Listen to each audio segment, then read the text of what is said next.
The clock on the wall says it's midnight, but my body says it's the end of the world. This is hour 18. 18 straight hours on my feet at the wharf line commissary, and the steam from the dish pit still hangs in the air like a hot, wet blanket. The sound of knives hits the cutting boards in a frantic, desperate rhythm. It's not the sound of cooking, it's the sound of survival. The walls are corrugated tin, and every chop, every sizzle, every clang of a steel bowl echoes, bouncing around my skull until I can't think. I'm Tess Rivera, I'm 23. My title is Dry Goods Intake, but in a ghost kitchen hub like this, it really means I'm the backup line cook, the stock girl, and the one person who actually checks the safety logs. My eyes feel like they're full of sand, the skin underneath them pulled tight and bruised dark. But my hands, they're precise. You have to be precise. I punch the code into the walk-in freezer. The air conditioning is busted again, and the kitchen is hovering at a humid 90 degrees. The blast of cold air from the freezer feels good, but the thermometer readout makes my stomach clench. 39 degrees. I checked the log hanging on the clipboard an hour ago. Someone I recognized the lazy scrawl signed off that it was 33. They lied. 39 is the edge. 40 is the danger zone. 40 is how you poison a whole neighborhood. I grab the manual thermometer, plunge it into a test bag of shrimp, and wait. 39.8, almost there. My fingers, stiff and calloused, fiddle with the thermostat dial until I hear the compressors kick into overdrive. I log the real temperature. Tess Rivera, 12:04 a.m. Rivera, stop playing with the goddamn temperature and get over here. Bax Klein, the night manager. His chef's whites are stained with old tomato sauce, and his breath smells like the stale cigars he smokes in his car. He slaps a clipboard down on the steel prep table, right next to a tray of raw chicken. Sign it. It's the timesheet. My timesheet. It says I clocked in at 6 in the morning and clocked out at 6 in the evening. Bax, I'm still here, I say, my voice flat. It's past midnight. That's 18 hours. This says 12. He leans in, close enough that I can smell the sweat. We had a slow dinner rush. The numbers don't justify the overtime. Don't complicate the process. Tess, you sign for your 12. You get your check. You make it difficult. He taps the pen against the paper. Things get difficult. My jaw tightens. I need the money. I need every dime. But I hate him. I hate this. Fine, but I'm not signing until I dump the chicken. His eyes, small and piggy, narrow. What chicken? This chicken, I say, pointing to the tray he just put down. I pick up the date gun sticker stuck to the plastic wrap. The ink is smeared, but I can read it. This expired yesterday. We can't send this out. Bax lets out a sound that's halfway between a laugh and a choke. We've got an internal audit tomorrow morning. They don't want to see waste. They want to see efficiency. That MEANS. You cook it. The new guy on the fry station won't know the difference. The Cajun blackened sauce covers everything. I won't redate it. Bax. And I won't serve it. You won't? He looks at me like I've just grown a second head.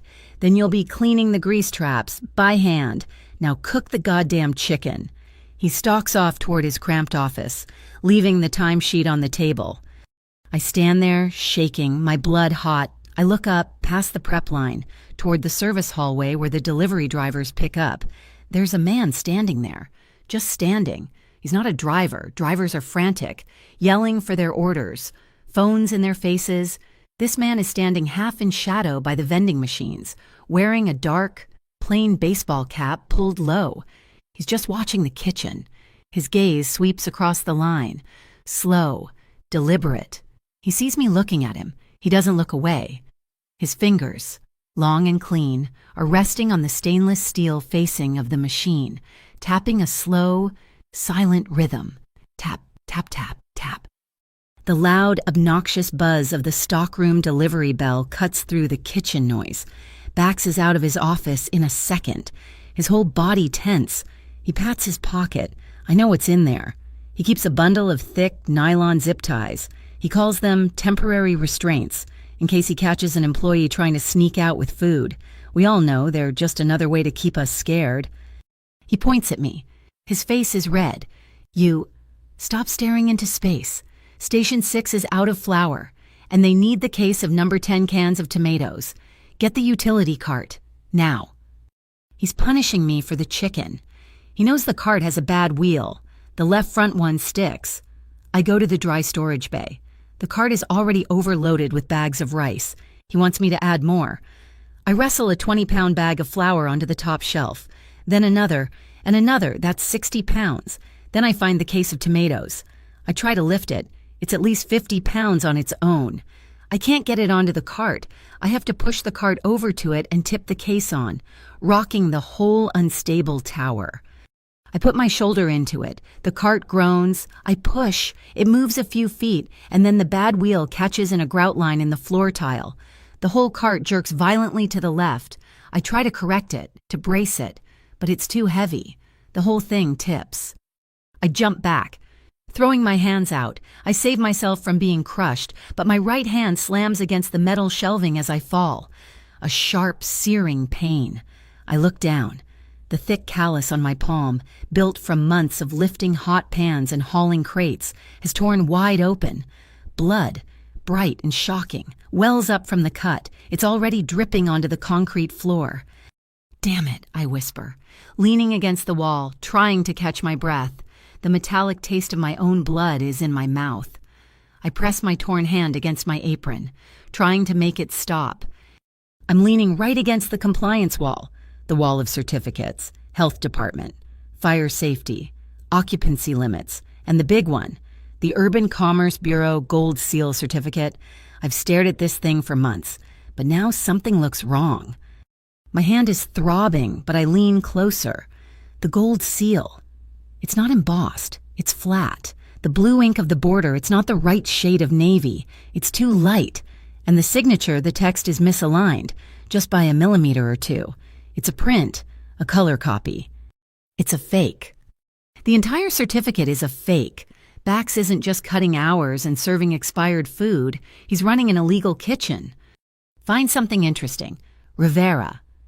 Bax's voice is right behind me. I jump. He saw me looking. He knows. Bax, this poster, it's... He grabs my arm. My good arm. His fingers dig in like claws. You worry about the things I tell you to worry about. The chicken, the timesheet, not the goddamn paperwork. He yanks me, hard. He pulls me past the fry station, where the new guy is already breading the gray-looking chicken. He drags me into the dish pit. The air is a thick, choking cloud of steam and bleach. The giant dishwasher is roaring.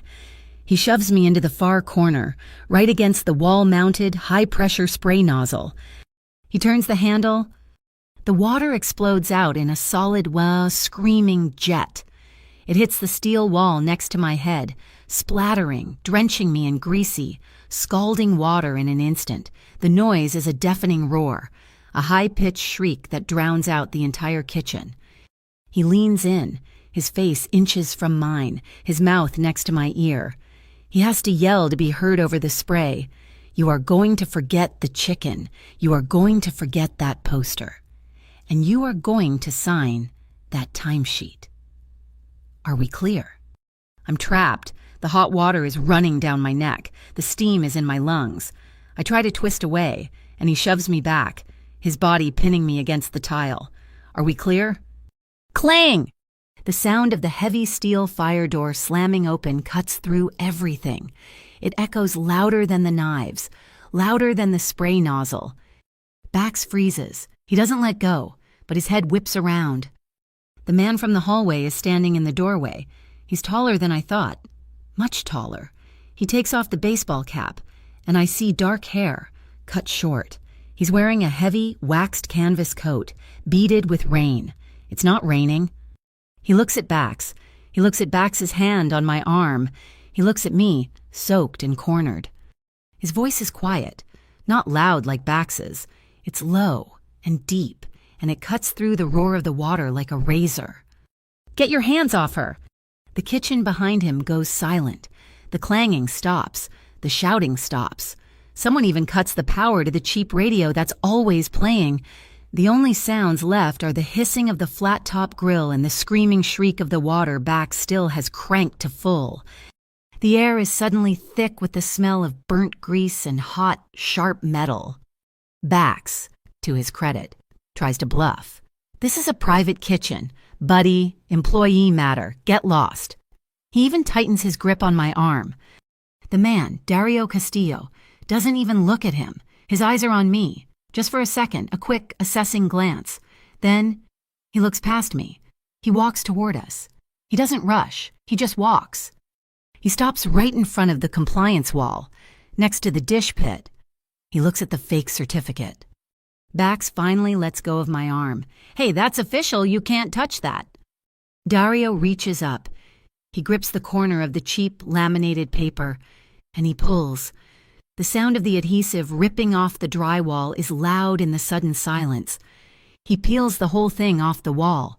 He doesn't crumple it, he folds it. Once. Very precisely. Then he drops it into the deep, industrial sink. The high-pressure spray is still on. The scalding water hits the fake certificate, and the cheap blue ink instantly bleeds, turning the water a murky gray. Only then does he turn his eyes to Bax. His eyes are not angry.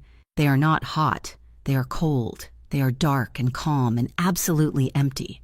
And that's 1,000 times more terrifying. My heart is hammering so hard I feel it in my throat. This wasn't an accident. This man wasn't a delivery driver. He wasn't just watching. He was waiting. He didn't just stumble in here. He didn't save me. This is something else. This is a change of management. This is him marking his territory. Dario steps toward Bax.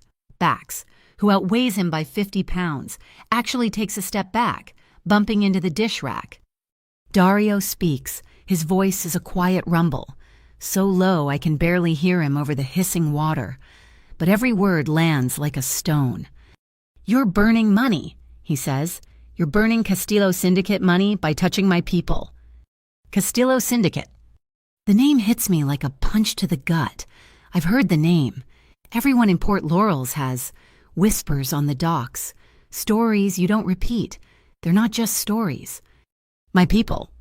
The words hang in the steam. My people. The possessive pronoun. It shifts the entire axis of the room. It's not just about bad chicken or fake posters anymore. I don't know if I was just rescued or if I was just claimed. The water screams, the grease burns, and I just stand there, my hand bleeding, watching the orbit of my entire world tilt. The key in my apartment lock sticks. It always sticks. I have to jiggle it left, then right, then pull back just a fraction of an inch before the tumblers finally click. The sound is loud in the 2 a.m. silence. I push the door open and I'm home. Home is an attic.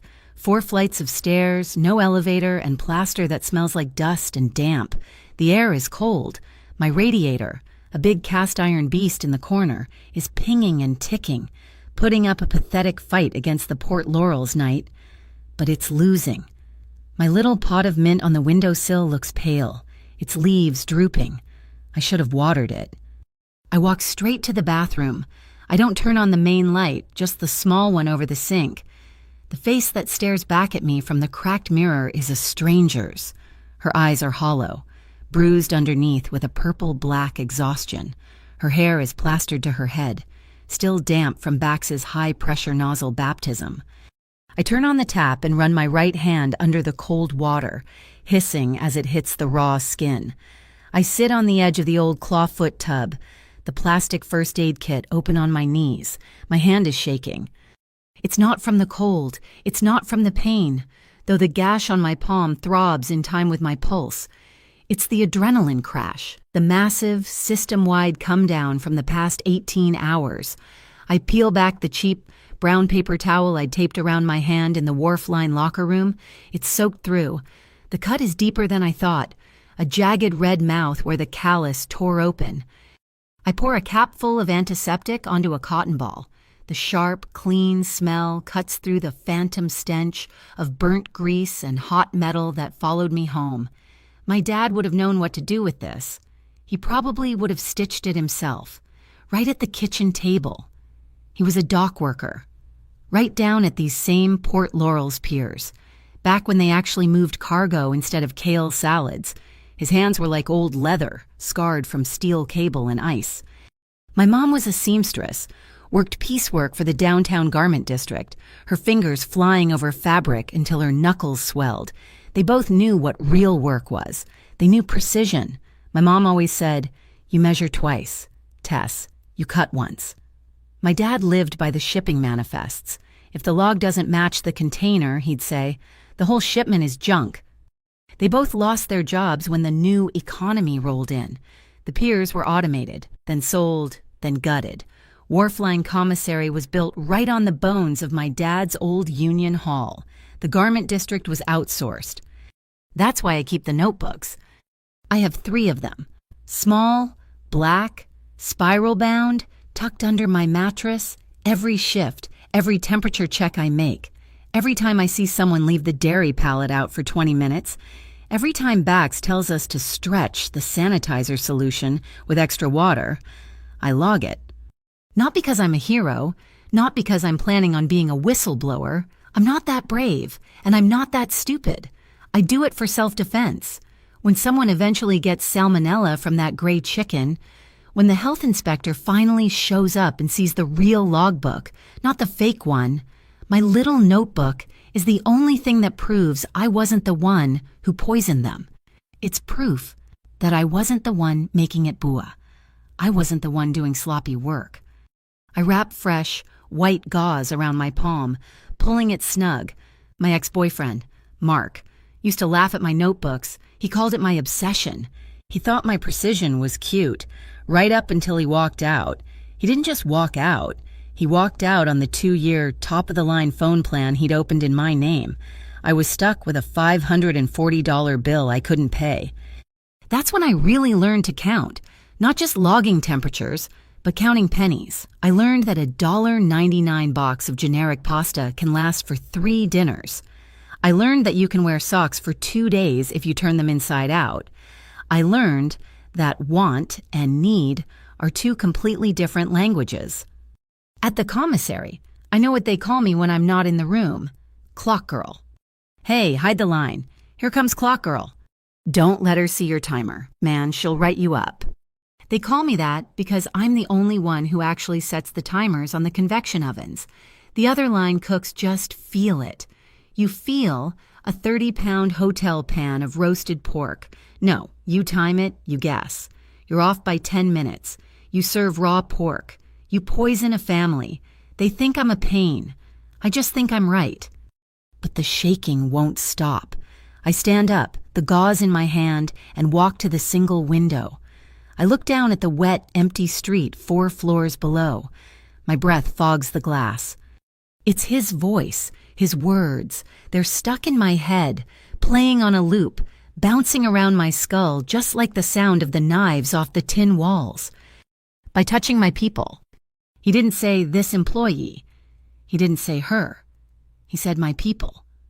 A claim, an inventory, like I was a side of beef he'd just signed for. Dario Castillo. The name itself felt heavy, like it was made of rebar. He didn't yell like Bax. He didn't posture. He just stood there, in his rain-damp coat. And the entire kitchen, all the steam and the noise and the panic, just bent around him.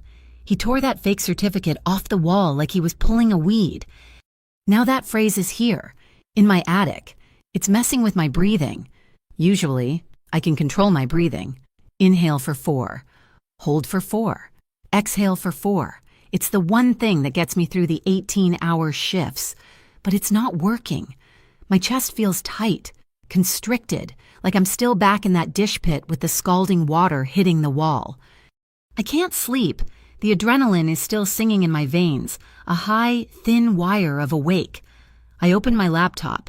The screen has a spider web crack in the corner. But it works. I pull up the local Port Laurel's newsfeed, scrolling past the usual city budget fights.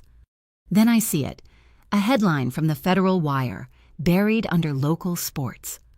Federal Commerce Bureau issues alert, counterfeit compliance labels discovered on East Coast logistics routes. My stomach clenches. My hand, the good one, goes cold. I click the link. It's a dry, boring article. It talks about falsified safety certificates being used to bypass interstate food-grade shipping protocols. It talks about fraudulent sanitation ratings. And then it says the fakes are often identified by misaligned signatory stamps and incorrect ink saturation on the border seals. I close my eyes. I can see it. The poster on the wall by the dish pit, the gold seal that wasn't embossed, it was flat. The blue ink of the border that was just a shade too light, too cyan. This wasn't just Bax Klein. This wasn't just my sleazy night manager trying to save a few bucks on overtime and expired chicken. This is bigger.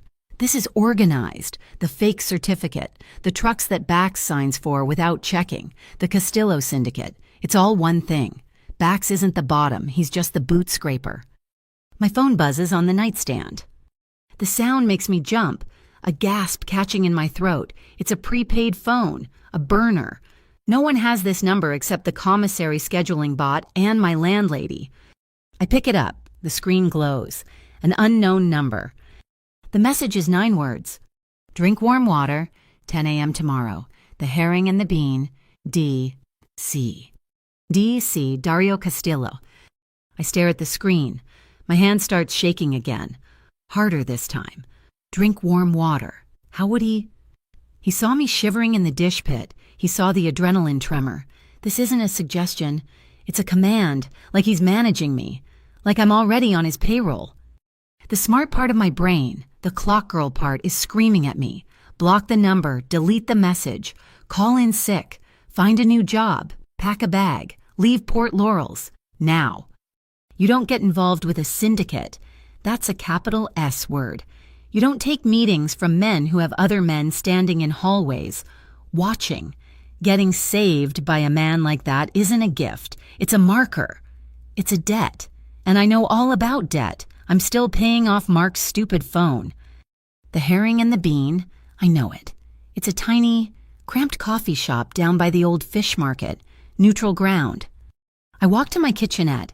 It's just a 2-burner stove and a half fridge. I fill the kettle. I stand there. Listening to the whistle build, I pour the steaming water into a chipped ceramic mug. He's dangerous. Bax is dangerous in a way that's sloppy and stupid and predictable. This man, Dario Castillo, he's dangerous in a way that's precise, calculated. He's dangerous like one of my logbooks. I sip the water. The heat slides down my throat, unknotting something in my stomach. It doesn't stop the shaking, but it steadies my resolve. I can't run. Where would I even go to another kitchen? They're all the same. All owned by men cutting corners, all run by men like Bax. The only difference is, this kitchen, my kitchen, is apparently owned by him. I'm not going to be his asset. I'm not going to be his person. I'll be there at 10 a.m., on the dot. And I am going to look this man in his cold, dark eyes, and I am going to say 2 things. Thank you, and stay away from me. I'm going to set my own terms. I finish the water. I walk back to the bathroom. The fresh bandage on my hand already has a small pink spot seeping through. I unwrap it. Again. I apply more antiseptic, holding my breath against the sting. I find a thicker square of gauze and tape it down. My motions neat, economical. I hold my hand up under the single bare bulb. It's a slender hand, I guess. I got that from my mom, but it's not soft. It's covered in a map of tiny, white scars from paring knives and the sizzling edges of oven racks. And now, in the center, this new, angry red tear. It's a worker's hand. It's the only thing I truly own. I'm not letting Bax take it, and I'm not letting Dario Castillo claim it. I turn off the light. The attic goes black. 4 floors below, across the dark, rain-slicked street, the engine of a black sedan idles so quietly it's almost silent. The man in the passenger seat, his face lit only by the glow of his phone, taps the screen. She's lights out, boss. The speaker on the phone crackles. Dario's voice comes through, rougher than it was in the kitchen, layered with a fatigue that matches my own. Keep the distance. 4 blocks. I don't want her spooked. She saw you, boss. She's already spooked. There's a long pause on the line. She's not a target. Knocks. She's the standard. Just make sure she gets to the coffee shop in one piece. No one else touches her. The call ends. Miles away, in a car overlooking the dark, quiet harbor, Dario Castillo leans his head back against the cold leather. He's not thinking about the millions of dollars Bax was skimming. He's not thinking about the fake compliance certificate. He's thinking about the smell. When he walked into that dish pit, under the high-pitched shriek of the water and the chemical stench of bleach, he smelled something else. The sharp, metallic tang of blood, the sour smell of old, burnt grease, and underneath it all, faint but clear, the honest green scent of mint. It was the smell of the truth, and in his world, truth was the rarest, most expensive commodity of all. The Herring and the Bean is an 8-table shop crammed between a bail bondsman and a store that sells nothing but nautical rope. The windows were so fogged with steam and the morning chill that I couldn't see inside. I pushed the door open.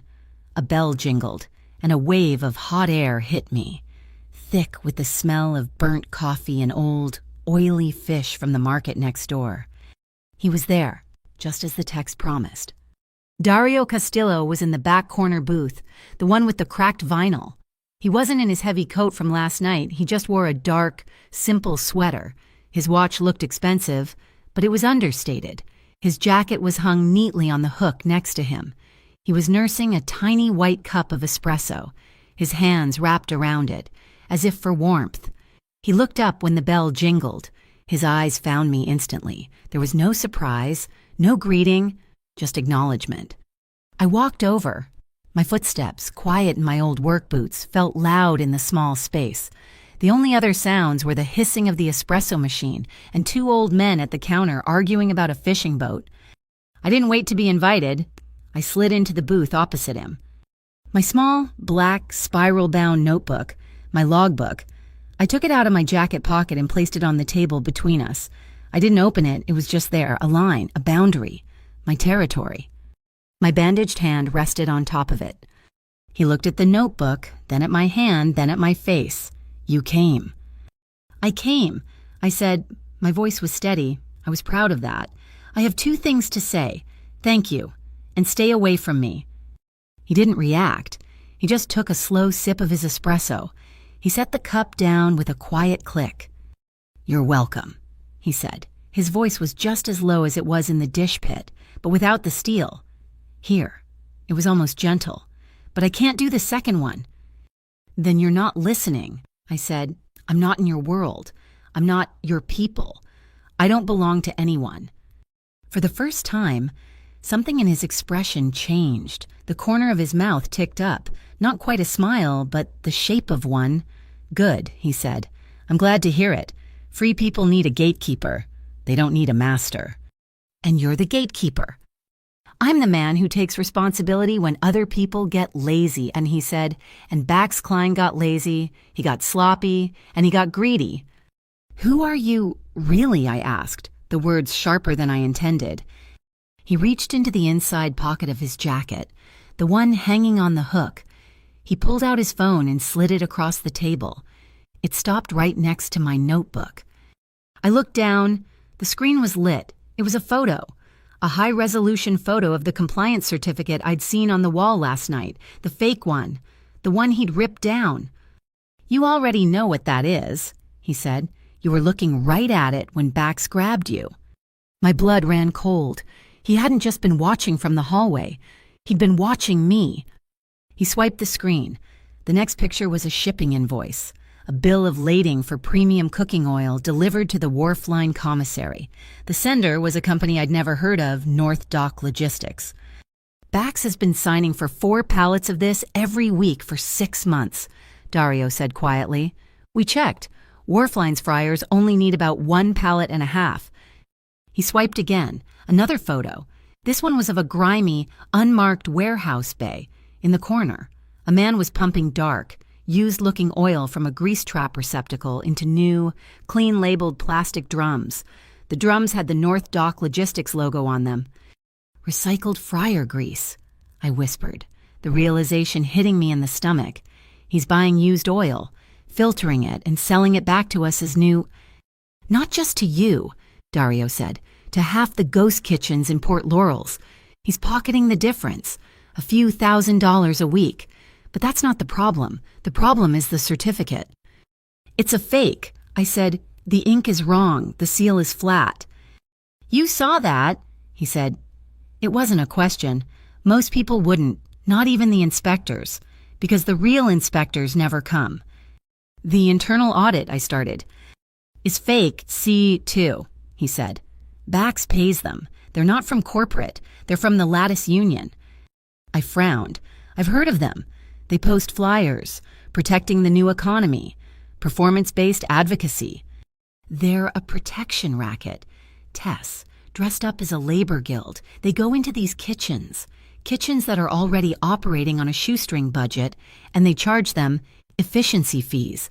They audit them, find a dozen fake violations, and then offer to fix the problem for a monthly charge. They bleed these places dry, and in return, they give them fake certificates, like the one you saw, to keep the real city inspectors off their backs. It all clicked. The reason Bax was cutting my hours, the reason he was forcing us to use expired chicken, he wasn't just skimming, he was being squeezed. The bad food, the fake timesheets, it was all just him trying to make up the difference the Lattice Union was taking from him. So Bax is their man, I said. He was, Dario corrected, but he got sloppy. Selling recycled oil that small time, that's messy. It brings attention. And that bad chicken that brings the health department, the real one. And if the health department shuts down the commissary, the entire operation goes dark. The Lattice Union loses its cash cow. And my family, we lose our investment. My head snapped up. Your family, the Castillo Syndicate, you own the Lattice Union? He actually laughed, a short, dry sound. God, no. We own the building. We own the commissary itself, the land it's on, the steel it's made from. My family has been in Port Laurel's logistics for 50 years. Tess, we lease that space to Wharfline. We are, for lack of a better word, their landlords, and the Lattice Union is a pest. They're termites in our house, and Bax was the fool who let them in. He leaned forward. The space between us felt electric, charged. Which brings me to you, he said. I told you, I said, my hand tightening on my notebook. I'm not getting involved. You already are. You've been involved every time you logged the correct temperature. You've been involved every time you threw out expired food. You are the only person in that entire kitchen who is doing the job. He pulled his phone back, and from the same pocket, he took out a single, new burner phone, a cheap, plastic flip phone.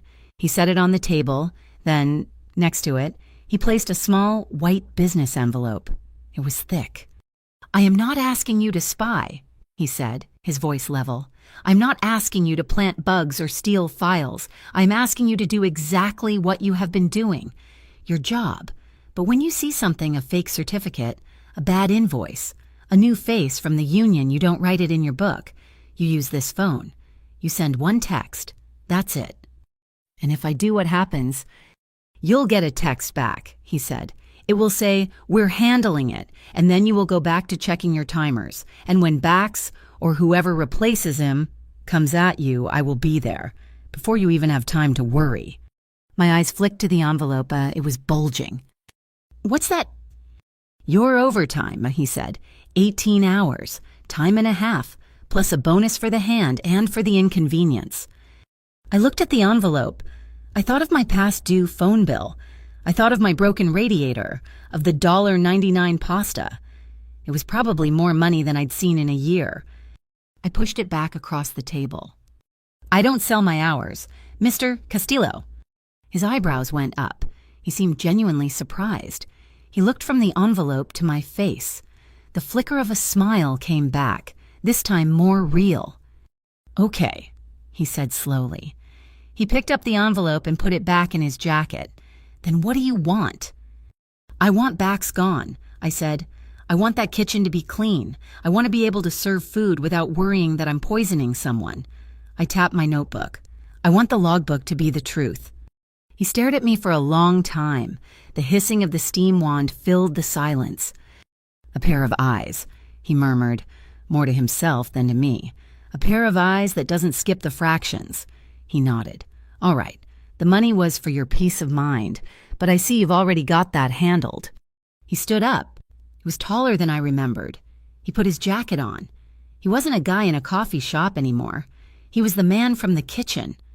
"Take the phone, Tess," he said. It wasn't a request. I looked at the cheap plastic. I picked it up. It felt cold in my good hand. He put a $10 bill on the table for his $2 espresso. He nodded at me. A quick, respectful dip of his chin. "Backs won't stop, you know," he said, his voice dropping low again. "For my ears only. He has to make his payment to the union, and he's not just moving bad oil." He leaned in, just an inch. "He's moving a different kind of cargo." He turned and walked out. The bell on the door jingled. I sat there, my heart hammering.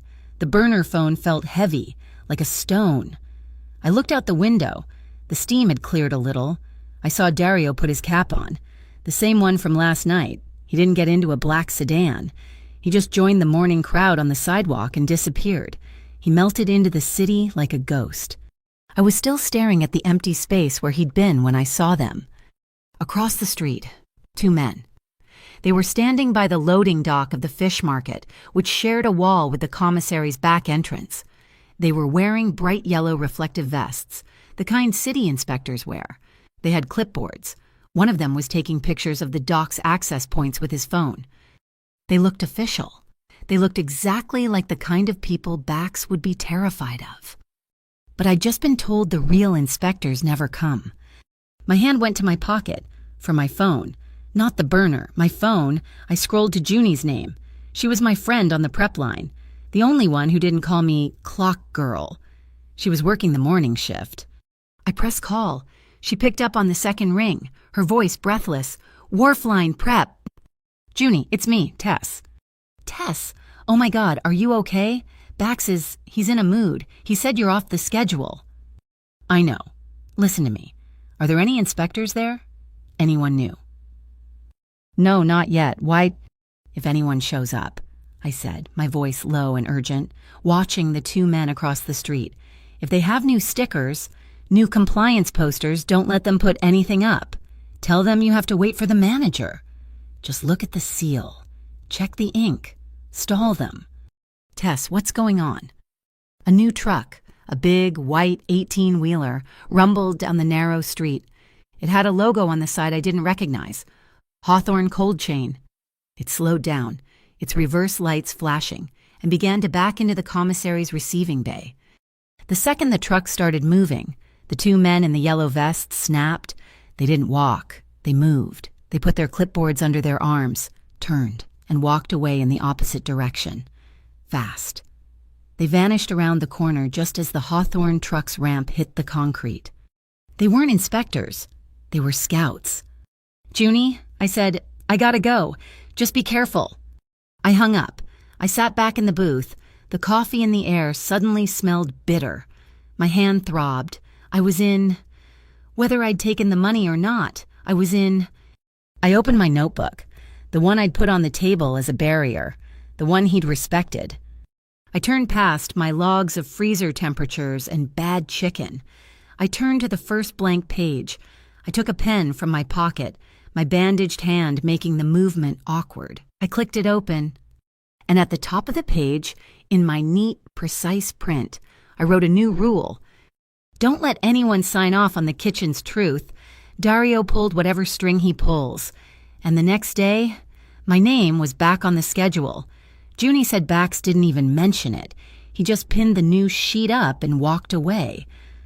When I clocked in, he just stared at me, his eyes full of a dull, heavy resentment. He didn't say a word. The silence was worse than the yelling. I went straight to the inventory terminal, the old beige computer in the dry goods office. I'd been logging those temperatures in my own book for a year. I knew the system cycles. I knew, for example, that the case of pork loin delivered on the 16th was due to expire today, the 22nd. Wait. I typed in the SKU. The screen flickered. Item pork loin, bone-in. Received 10/20 seconds. Expires 10/28. My blood went cold. He'd done it. He hadn't just re-stickered the boxes. He'd gone into the mainframe. I checked another item. The chicken from 2 nights ago. Received 10:20 seconds. Expires 10:26. He'd flattened the entire inventory. Every item that had come in over the last week had been received today.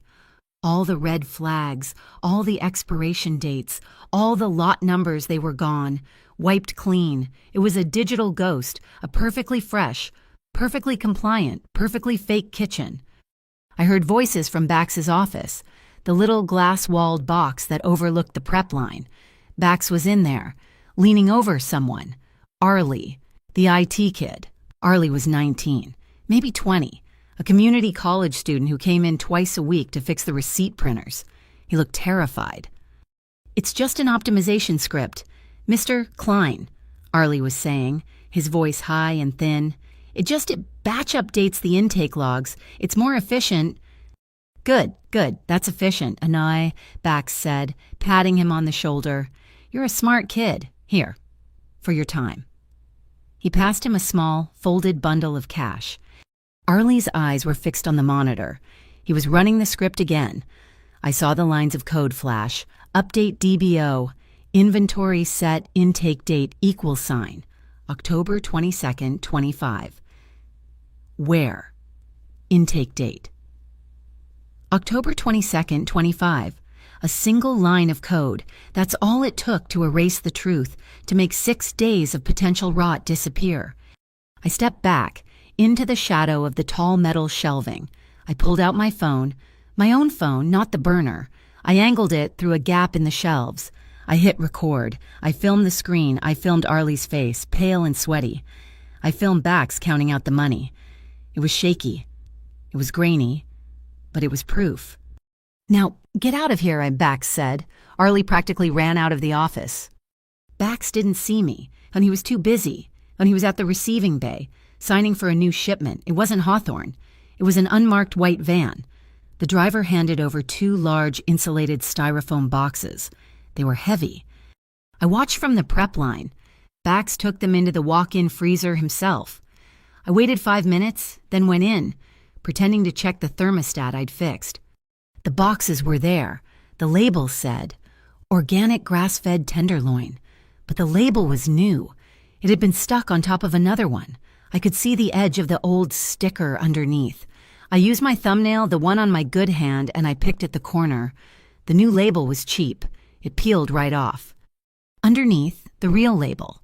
Ground beef scrap for render only. My stomach turned. This wasn't just old chicken. This wasn't just dirty oil. This was poison. This was fraud on a level I couldn't comprehend. For render only meant it wasn't fit for animals, let alone people. And he was labeling it organic tenderloin. I didn't have time to peel the whole thing. I snapped a picture of the double label. I memorized the lot number on the original sticker. BAP 771K. "Rivera, you live in there now," Bax yelled from the doorway. I dropped the label, my heart pounding. "Just checking the temp, Bax. It's holding at 33. He grunted. "Good, you're on the line tonight. 9 to close." "That's not my shift," I said. "Junie is on." "Junie's kid is sick. She tried to call out. I told her if she calls out, she's out for good. So she's working, unless you want to take it." He smiled. He thought he had me. He thought he was offering me a punishment. "Fine," and I said, "I'll take it. Tell her to go home." He looked surprised. 9 p.m. to, let's say, 3 a.m., maybe 4. Don't be late. Junie hugged me so tight I thought my ribs would crack. "Tess, I can't thank you." "Go," I said. "Just go. Be with your son." I went home. I slept for 4 hours. And at 8:30 p.m., I walked back into the kitchen. It was a different place after midnight. The delivery app tickets printed out in a constant, chattering stream. The kitchen was hot, loud, and frantic. But at 2 a.m., it hit a wall. The orders stopped. The prep cooks started cleaning their stations. The air grew heavy and quiet. And then I heard the sound, a high-pitched hiss. It was coming from the utility closet near the dish pit. I pushed the door open. A pipe, a 3-inch thick main water line, had a pinhole leak. It was spraying a needle-fine jet of scalding hot water right at a rusted electrical junction box. Steam was pouring from the connection. I ran. Bax, we've got a hot water leak. It's hitting the main junction box. It's gonna short. It could start a fire.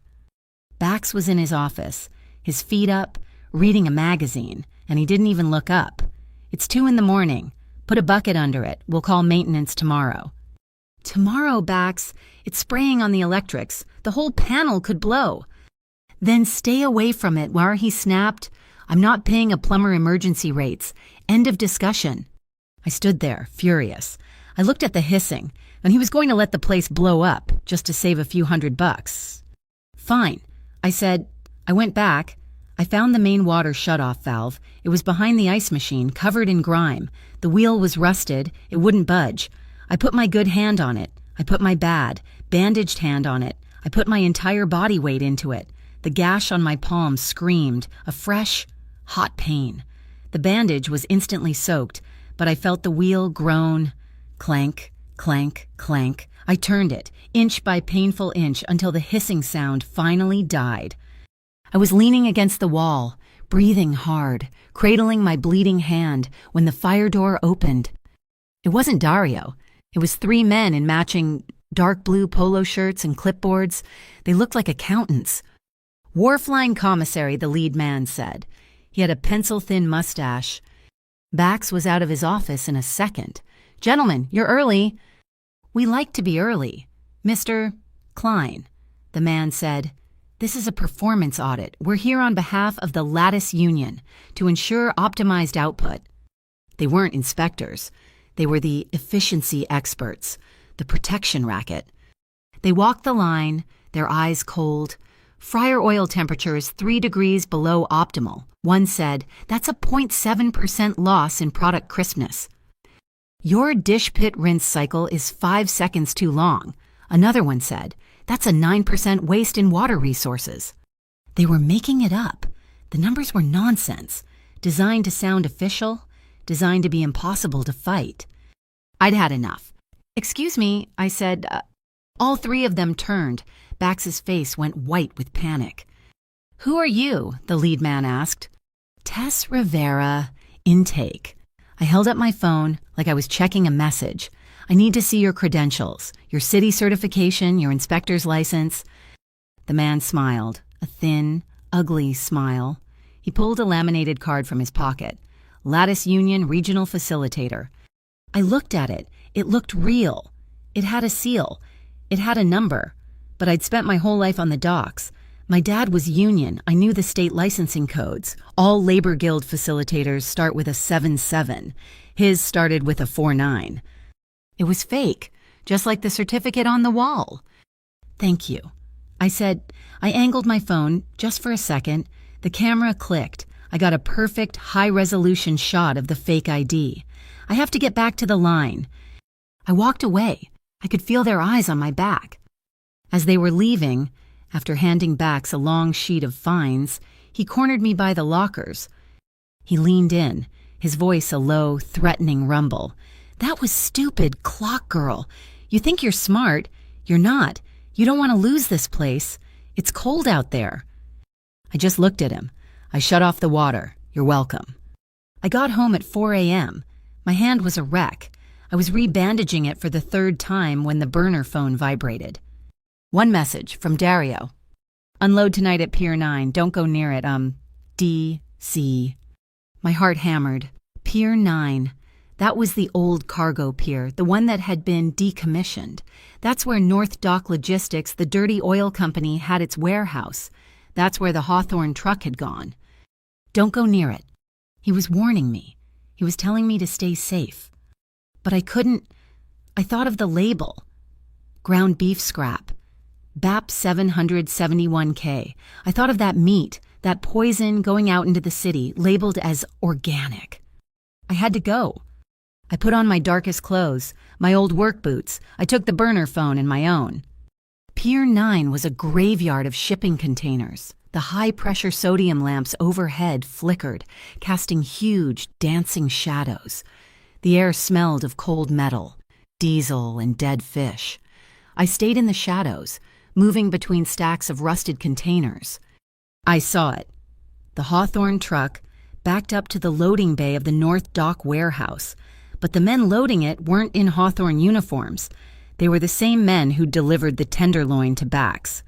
They were moving fast. They were taking insulated styrofoam boxes off the Hawthorne truck and relabeling them.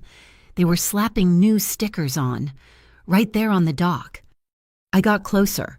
I hid behind a forklift. I could see the boxes. The original labels, the ones they were peeling off, were plain white, Blue Arrow Partners. The new labels, the ones they were putting on Hawthorne Cold Chain. And I saw the other boxes, the ones from the van, my organic tenderloin. They were slapping Hawthorne labels on those, too. It was a shell game. Blue Arrow Partners, a company I'd never heard of, was the source. Hawthorne was the delivery. And North Dock was the laundromat. "Hey, what the hell are you doing?" A voice like gravel. I froze. A man, built like a refrigerator, was walking toward me. He must have seen my shadow move. "This is a restricted area, girl. You lost." I was trapped. The container was at my back. He was blocking my only way out. I think I dropped my wallet," I stammered. "You're in the wrong place to find it," he said, taking another step. He was reaching for his belt. "She's looking for my lighter." The voice came from the darkness. To my left, Dario Castillo stepped out from between two containers. He wasn't wearing a coat, just a dark shirt. His hands were in his pockets. He looked calm. The big driver stopped. He looked at Dario. He looked at me. His eyes narrowed. "Who the hell are you?" "I'm the guy she's with," Dario said. He took his hand out of his pocket. He was holding a cheap, disposable lighter. "She's always losing this. We'll get out of your way." The driver stared at Dario's face. I could see the moment the recognition clicked, the driver's whole body language changed. He went from predator to employee. "Yeah, sure," the driver mumbled. "Just this is an active bay. Be careful." He backed away, turned, and disappeared into the warehouse. The second he was gone, Dario grabbed my arm, my good arm. He pulled me back into the deepest shadow, his grip like a steel clamp. He was furious. "I told you," he hissed, his voice a low, violent whisper. "I told you. Do not come here. What part of that did you not understand?" "That meat," I whispered back, just as fiercely, ripping my arm out of his grasp. "The stuff in the boxes, it's scrap. It's for rendering. They're labeling it organic tenderloin. I know what it is. That's why I'm here. That's not your job." "If no one watches, the whole dock becomes a faulty slaughterhouse," I shot back, my voice shaking with adrenaline. "You told me to do my job. That's what I'm doing." He stared at me. The flickering orange light caught his face. The anger was still there, but it was mixed with something else. Frustration, maybe respect. "You're a piece of work. Tess Rivera," he breathed. "Boss." A new voice. A man stepped out of the shadow behind Dario. He was built like a shadow, thin, quiet, and impossible to see until he was right there. This was Knox, the man from the phone call. He just looked at me, his face completely blank. "She's fine, Knox," Dario said, running a hand through his hair. "She's fine." He turned back to me, and he looked exhausted. He reached into his pocket and pulled out a tiny, black USB thumb drive. He pressed it into my good hand. "What's this?" I asked. "Insurance," he said. "Everything I have on the Lattice Union, on Blue Arrow Partners, on this whole damn operation. It's encrypted. It's a dead man's switch. If I get picked up, if Knox gets picked up, the key gets released to the feds." "Why are you giving it to me?" "Because you're not in the game. You're the civilian. You're the only one here who's clean." His eyes were intense. "If you fall, Tess, if Bax or the Union or anyone else makes a move on you, I need this data to fall in the right direction. It's your only leverage. Now go home, and this time, stay there." Knox pointed to a gap in the fence. "This way. Your car is 3 blocks over. Go." I clutched the thumb drive. I didn't say thank you. I just ran. I got to my car. My old hatchback felt like a fortress.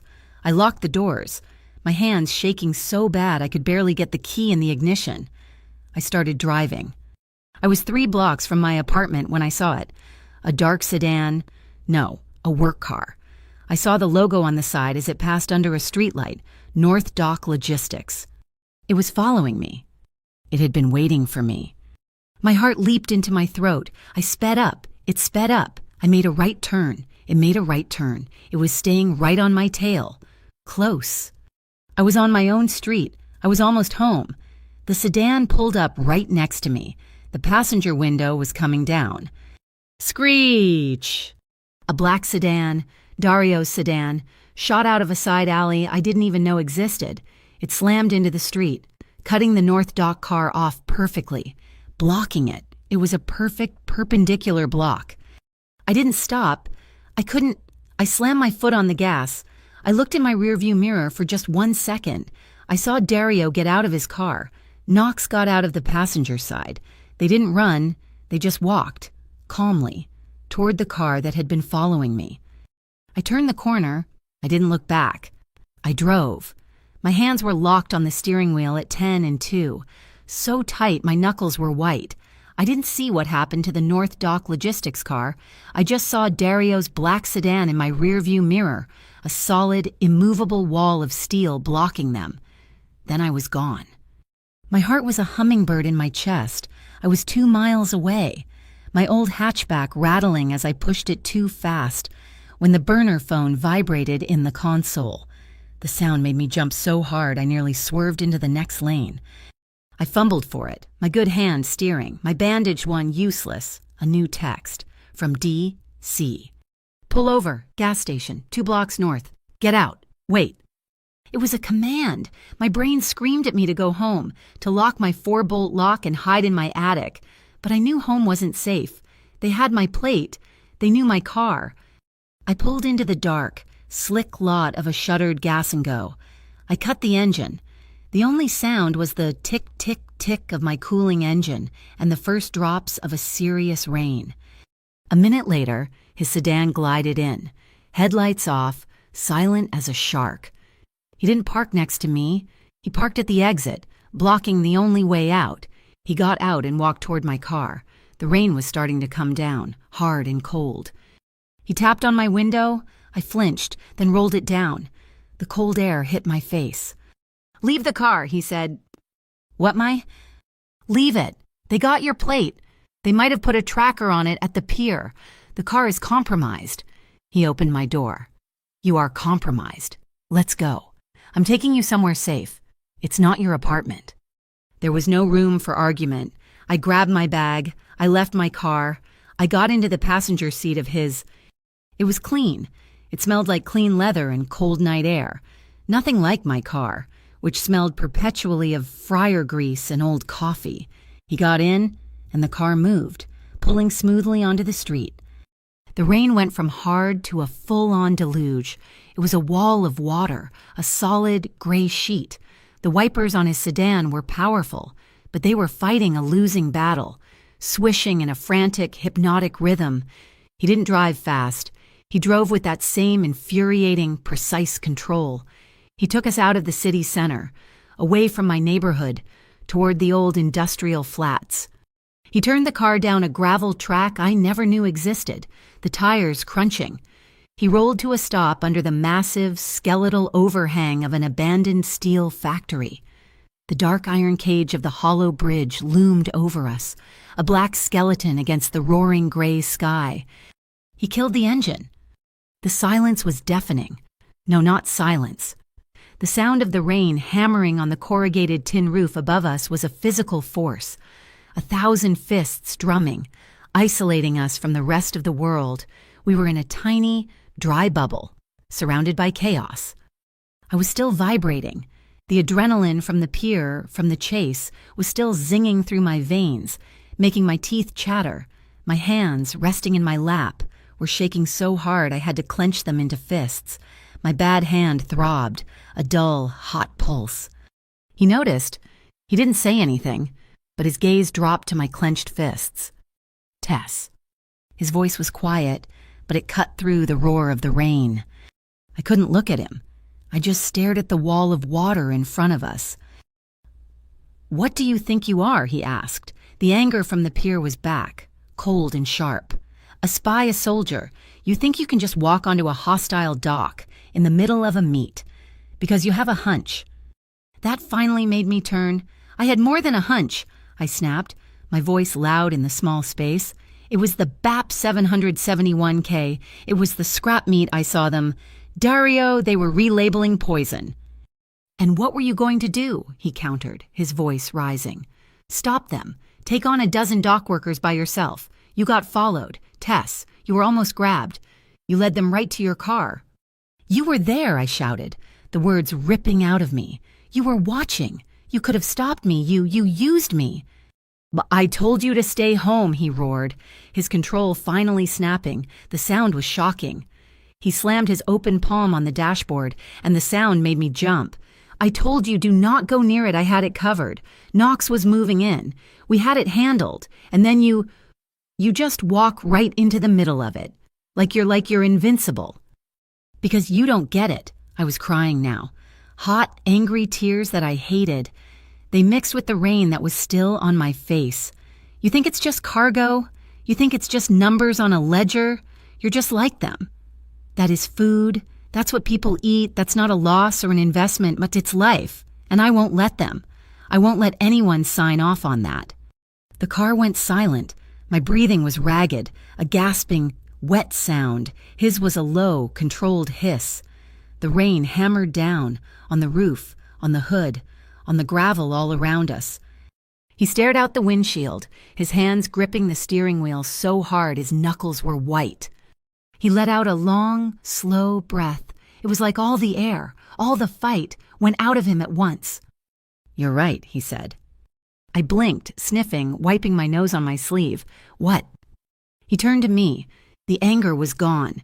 His eyes in the dim, watery light of the storm. They just looked tired. So incredibly tired. It's cargo, he said, his voice flat. That's how I was raised. You protect the asset. You secure the shipment. You manage the risk. You move things. He leaned his head back against the leather headrest. I am very, very good at protecting cargo. Tess, I know how to track a container. I know how to secure a warehouse. I know the cost, down to the penny, of every single thing I own. He paused, his throat working. I am not used to this. I am not used to protecting a person, especially not a person who doesn't listen, a person who runs toward the fire. He turned his head, his eyes finding mine in the gloom, a person who makes me want to stop, to just stop. It was the strangest, most awkward, most honest confession I had ever heard. A man who runs the docks, a Castillo, the man who had terrified Bax Klein with a single look, admitting he was confused. A small, weird sound bubbled up in my chest. It was a laugh. It was a short, wet, hysterical sound, a half sob, half laugh. He looked at me, his expression baffled. What's funny? You, I said, wiping my eyes.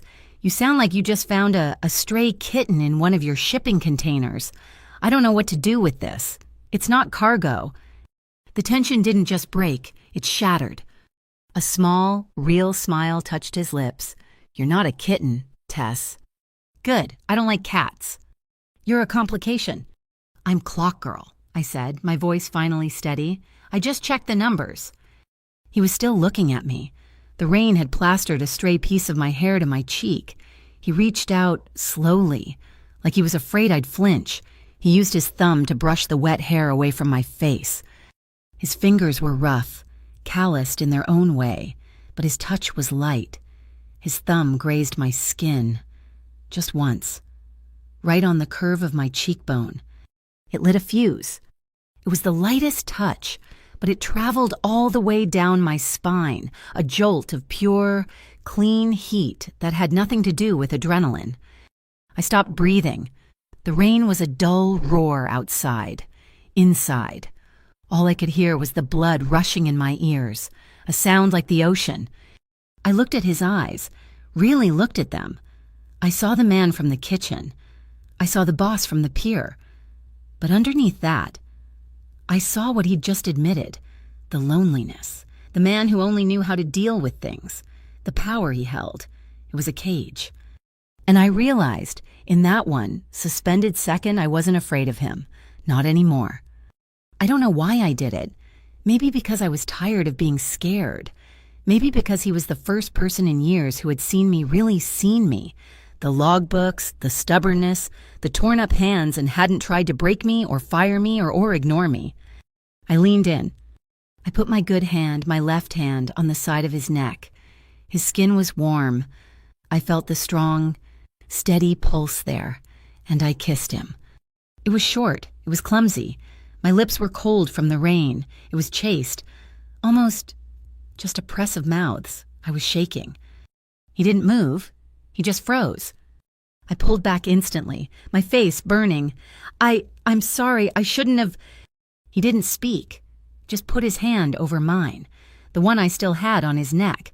His other hand came up, cupping my jaw, his thumb brushing my cheekbone, right where it had been before. His eyes searched mine. It wasn't a look of hunger. It was a look of assessment. It was him asking, non-verbally, "Are you sure?" I didn't speak. I just nodded, a tiny, almost imperceptible movement. That's all it took. He leaned in this time, and there was nothing clumsy about it. His lips met mine, and this time, it wasn't a question. It was an answer. It was warm. It was firm. It was precise. He wasn't demanding. He wasn't rough. He was learning. His mouth was so soft, moving against mine with a controlled release of all the tension that had been building between us since the moment he walked into that dish pit. I felt a shudder go through him. Or maybe it was me. I couldn't tell. He didn't just kiss me. He anchored me. The adrenaline shaking, the fear, the cold, it all just stopped. It evaporated, replaced by this solid, quiet heat. His hand slid from my jaw, around to the back of my neck, his fingers tangling in my damp hair. He tilted my head, and the kiss deepened. Just a fraction. It was still slow. It was still careful. But now it was a conversation. I moved, clumsy in the confined space, shifting across the center console. I was pressed against his side. I could feel the solid muscle of his chest through his damp shirt. My good hand fisted in the fabric. My bandaged hand was pressed, awkwardly, between us. I could feel his heart. It was hammering. It wasn't the slow, controlled beat of the man who ran the docks. It was fast. It was human. And it was matching mine. Thump, thump, thump, thump. I could smell him. Not just the leather of his car. Him. He smelled like the night air. Like rain. And like something clean and warm and uniquely his. I leaned my head against his shoulder, my forehead pressed to his neck. His arms came around me, pulling me securely against him. One hand splayed across my back, the other still tangled in my hair. He just held me. We didn't move. We just sat there, wrapped up, breathing. The rain on the roof was our soundtrack. My heart rate slowly began to slow down, to fall into sync with his. "Tess," he whispered. His voice was rough, like gravel. "Don't," I whispered back. "Don't talk, not yet." He respected that. He just held me tighter, his chin resting on the top of my head. I felt safe, not just not in danger, but actively, tangibly safe. It was a feeling I hadn't realized I'd been missing so badly. After a long time, the rain started to ease, the drumming on the roof softening to a steady patter. He eased back. Not all the way, just enough to look at me. His eyes were dark, the pupils wide. He started, then stopped. He seemed to be fighting for that control again. "I want you safe," he said, and the words sounded like they were pulled from him. Before any of this, before the docks, before Bax, before the union, "I want you safe. And I want this." He gestured between us. "Whatever this is, to be clean, healthy." He met my eyes. No debts, no trades. He was drawing a line. He was separating the night, the danger, from this. From us. He wasn't trading protection for what just happened. He was making them two separate things. I respected that more than he knew. I nodded, a real small smile coming this time. "Okay, safe." I sat back in my own seat, pulling my jacket tighter. The warmth from his body lingered on my skin. So, I said, my voice almost back to normal, if we're going to be safe, we should probably start by taking the docs back from the people who are faking the paperwork. He stared at me for a long second, and then the last of the tension broke. He let out a low chuckle. You just can't stop, can you? Clock girl. It's just bad math, Dario, I said, feeling the heat rise in my own cheeks. And I hate bad math. He shook his head, but he was smiling. He started the car. The engine rumbled to life. The spell was broken. The fire that had been lit between us, it was still there. It was an ember, banked and carefully contained. But we both knew it was there. And it was pointed in the same direction. It wasn't going to consume us. It was going to forge something. All right, he said, pulling the car onto the gravel track. Let's go fix the math. He didn't take me to my apartment. He didn't take me to his. He took me to a place that was neither a high-floor condo in a glass and steel building downtown that he'd never used. It was clean, anonymous and sterile, smelling of nothing but new carpet and paint. It was the safest place in Port Laurels. He poured 2 glasses of water, his back to me. The city lights spread out below us like a circuit board. My family doesn't deal in spoiled food, he said, his voice quiet. He handed me a glass. Our fingers brushed. The spark from the car, that banked ember, was still there. It made the handshake, the casual touch, feel incredibly loud. We deal in logistics, he continued, moving to the window. We own the warehouses. We own the land the commissary is built on. We own the ships that bring in the real cargo. We are a legitimate, multi-million-dollar logistics company. Tess, we're the landlords, not the tenants. So why? I asked, my voice barely a whisper. Why the syndicate? Why was Bax so afraid of you? Because we're old Port Laurels, he said. The name still carries weight from my grandfather's day. And we protect our investments. Violently. If we have to.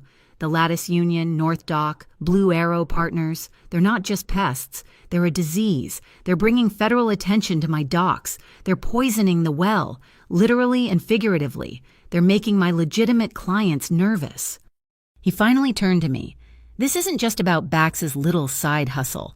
He's a pawn, the man running him, the man who runs the Lattice Union, the man who created Blue Arrow Partners as a shell to move his dirty product. His name is Marcel Vane. I'd seen that name. Vane Logistics, the guy from the business journals, he's on billboards. Vane clean, fast, reliable. He's the cleanest-looking man in the city, Dario said, a bitter edge to his voice. And he's built an empire on a lie. He uses the union to muscle his way into kitchens, forces them to pay his efficiency fees. Then he uses his other companies, like Blue Arrow, to sell them the very compliant and very toxic food they need to pass the union's fake inspections. He controls the disease and the cure, and he's laundering the money through my properties. He's making me his partner without my permission. I processed this. It was a closed loop. It was brilliant, and it was deeply, horrifyingly rotten. So you're just going to go to war with him, I asked?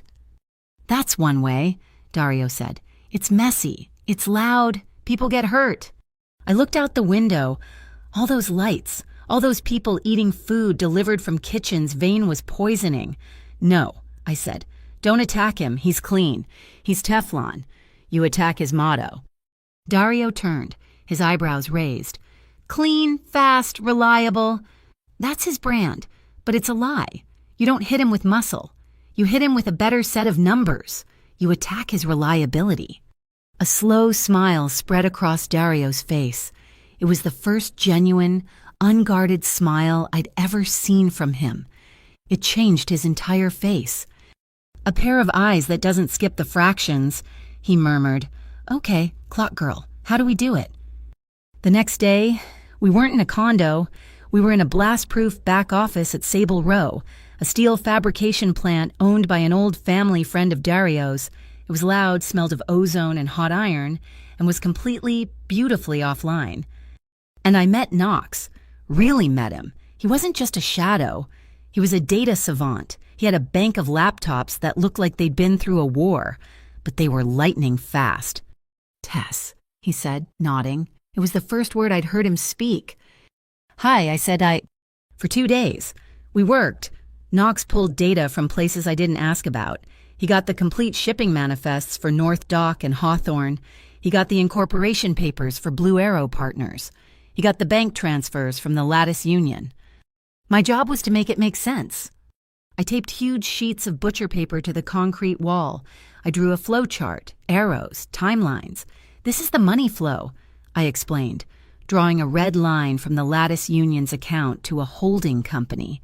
"This is the product flow." I drew a blue line from Blue Arrow Partners to the North Dock warehouse, then splitting to the Hawthorne trucks and Bax's unmarked vans. "They don't match," I said, tapping the paper. "The money is clean, the product is dirty, but the timing is the key." I went back to the logs I had managed to copy from the wharf line terminal, Bax's bogus operating expenses, and I found it. "Here," I said, my fingers shaking, "a supplemental cold storage fee. He billed corporate for it twice last week, a big one, $5,000. "So he's skimming," Dario said, leaning over my shoulder. I could feel the heat from his body. I forced myself to focus. "No," I said. "Look at the dates. October 16th, October 19th. I went on the city utilities website. I cross-referenced the Piers Power Grid reports. I pulled up another file. There were scheduled brownouts on the docks on the 16th and the 19th for 3 hours. The main cold storage compressors would have been offline. He wasn't paying for supplemental cooling. He was billing for cooling that didn't exist. He was faking the data to cover the cost of the brownout, probably to pay his union fees." Knox was typing, his fingers a blur. "She's right," he said, his voice flat. "The fee payment to Lattice Union, it matches the cooling fee, minus 10% to the dollar." It was the dark accounting, the shadow ledger. "So we have him," Dario said. "We have Bax," I corrected. "We need Vane, and Vane is clean. He'll just cut Bax loose, say he was a rogue employee." "So how do we link them?" "With a control group," I said, the idea hitting me. "We create a twin ledger. We use this place, Sable Row. You said they have a clean warehouse. We'll use it as a benchmark. We'll show, side by side, what a real, clean, verifiable operation looks like. Real power logs, real temperature logs, real invoices.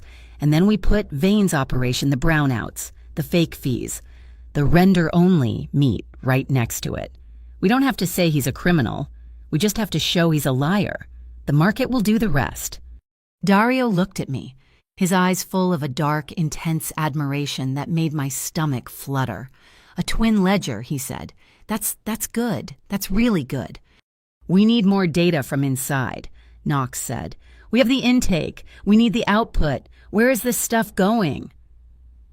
As if on cue, Dario's burner phone buzzed. He read the text. His face darkened. "Intel. Vane is furious about the night at the pier. He thinks someone is watching him. He's accelerating. He's pushing Bax to move the last of the BAP 771K lot tonight." "Where?" I asked. "A new client, high-end, off-books, a restaurant called the Velvet Finch." I'd heard of it. It was one of those impossible-to-get-into places where a steak costs $400. They'd never risk using bad meat. "They would if they were getting it for free," Dario said, "or if Vane is a silent partner. Bax is making the delivery himself before sunrise." "We can't get in," Knox said. "It's members only. Biometric locks on the service entrance." "No," Dario said, a slow, dangerous smile touching his lips. He looked at me. "But their inventory scanning system, it's been glitchy. Vane just sent out an urgent call for a tech. He's sending Arlie." "Arlie," I said, "the IT kid." "The one," and Dario tapped his phone. "Arlie is terrified. He just put in a request for an intake specialist to come with him, to help him calibrate the SKU codes for the new scanner." He reached into his jacket. He didn't pull out a weapon. He pulled out a simple, elegant silver pen. "I'm not asking you to go to war, Tess," he said, his voice soft. "I'm asking you to be what you are, an auditor. You're just going to document the process." He showed me the clip. A tiny, pinprick hole. High definition audio and video. Do not aim it at faces. Aim it at the paperwork, the boxes, the process, the lies. Knox will be in your ear. I'll be 4 blocks out, listening to every second. You are in and out in 15 minutes. The velvet finch was all dark wood, crimson velvet and hushed quiet. It felt like a church for rich people. Arlie was a wreck, his hands shaking so badly he could barely hold his tablet. I don't know why they need this at 3 a.m. Miss Rivera, he stammered. It's fine, Arlie, I said, my voice calm. The pen was in my shirt pocket. Let's just get the scanner calibrated and go. We went into the kitchen. It was spotless. Stainless steel gleaming under soft, expensive lighting. A manager in a crisp suit led us to the walk-in. This is the new intake, the manager said, pointing to a stack of styrofoam boxes. The Hawthorne delivery. Just make sure your system can read our internal tags. He walked away, his shoes silent on the tile. Arlie fumbled with the scanner. I walked to the walk-in, and I saw it. Taped to the gleaming steel door, a handwritten note on expensive, cream-colored stationery. All Hawthorne deliveries temp check, redate, and store in Bay 4. Do not mix with main stock. M.V. Marcel Vane, his initials. It was the smoking gun. Proof. They knew. I angled my body, checking the seals on the door. The pen in my pocket had a perfect, clear shot of the note. Got it, Knox's voice whispered in my ear. It was so clear. It was like he was next to me. Arlie, I said, let's test the scanner on these boxes. I pointed to the stack. The organic tenderloin labels were right on top, but I could see the lot number. BAP 771K, the same ones from the pier. Arlie aimed the scanner. He was trembling. Oh, man, he whispered, so low I could barely hear him. That's the Blue Arrow stuff. I saw the invoices on Mr. Klein's computer. I thought that was just Bax's thing. But Mr. Vane's office, they said Blue Arrow Partners pays their invoices so fast. They pay in 10 minutes. He was confessing. His voice was thick with panic. All good, Arlie, I said, my own heart hammering. Just scan the box. We're almost done. Audio is clear, Knox whispered. You have the note. You have the confession. You have the boxes. Route is clear. Service corridor on your left. Dario, I heard a faint crackle. It was Dario's voice. Patch through. 4 blocks out, all quiet. Get her out, Knox. Okay, Arlie, I said, turning. I think we're... I stopped. A man was standing in the kitchen doorway. He wasn't a chef. He was big, wearing a black suit that was too tight, and he had a lattice union pin on his lapel. He had been watching us. He stared at me. His eyes weren't on my face. They were on my shirt, on the pen. That's a fancy-looking pen, he said, his voice a low rumble. He took a step toward me. Clip looks a little thick. You a writer. My blood turned to ice. He reached out a hand, thick as a brick. Let me see that. My heart stopped. I couldn't breathe. Whee! The sound was so loud, so piercing. It felt like a needle in my ear. The fire alarm. Bright red strobe lights started flashing, painting the steel kitchen in blood. What the hell? The lattice man yelled, his hand recoiling, clapping over his ear. Fire alarm, Knox's voice said, calm and cool in my ear. Experimental smoke test. Service corridor. On your left. Go. Now. Tess. I didn't think. I moved. I shoved past Arlie, who was frozen in terror. The lattice guy was confused, looking up at the strobe. I didn't run. I just walked, fast, with purpose. Just another employee heading for the exit. I hit the service corridor. I pushed the panic bar on the steel door. The cold night air hit my face. It was 3:30 in the morning. The alley was dark, smelling of rain and garbage. I ran. My work boots pounded the wet pavement. I turned the corner. I ran 2 blocks. 3. The dark alley Dario had pointed out on the map. The black sedan was there. It was idling, the passenger door already open. I dove in. I wasn't even fully in the seat before the tires screeched. The car shot out of the alley, throwing me back against the leather. I was gasping, my lungs burning. My hand was clutched, white-knuckled, around the pen. Dario didn't look at me. His eyes were on the road, on the mirrors, his face a hard, grim mask. We drove for a full minute in total silence, the sound of my breathing filling the car. "Are you okay?" he finally asked. His voice was tight, strained. I couldn't speak. I just nodded, gasping. I held up the pen. "I got it." I choked out, "The note, the boxes. I got Arlie's confession." He took his right hand off the steering wheel. He didn't take the pen. He just covered my hand with his. His hand was warm and strong, and it completely enveloped my fist, his thumb pressed down, hard on my knuckles. He let out a long, slow, shuddering breath, a breath I hadn't even realized he was holding. "I know, Tess," he said, and his voice was rough, full of a tension that was just now breaking. "I know, Knox saw the whole thing. We all did." He squeezed my hand, once a hard, grounding pressure. "Good work," he said. He looked at me then, just for a second, his eyes dark and full of a raw, unfiltered relief. "Let's go. We have everything."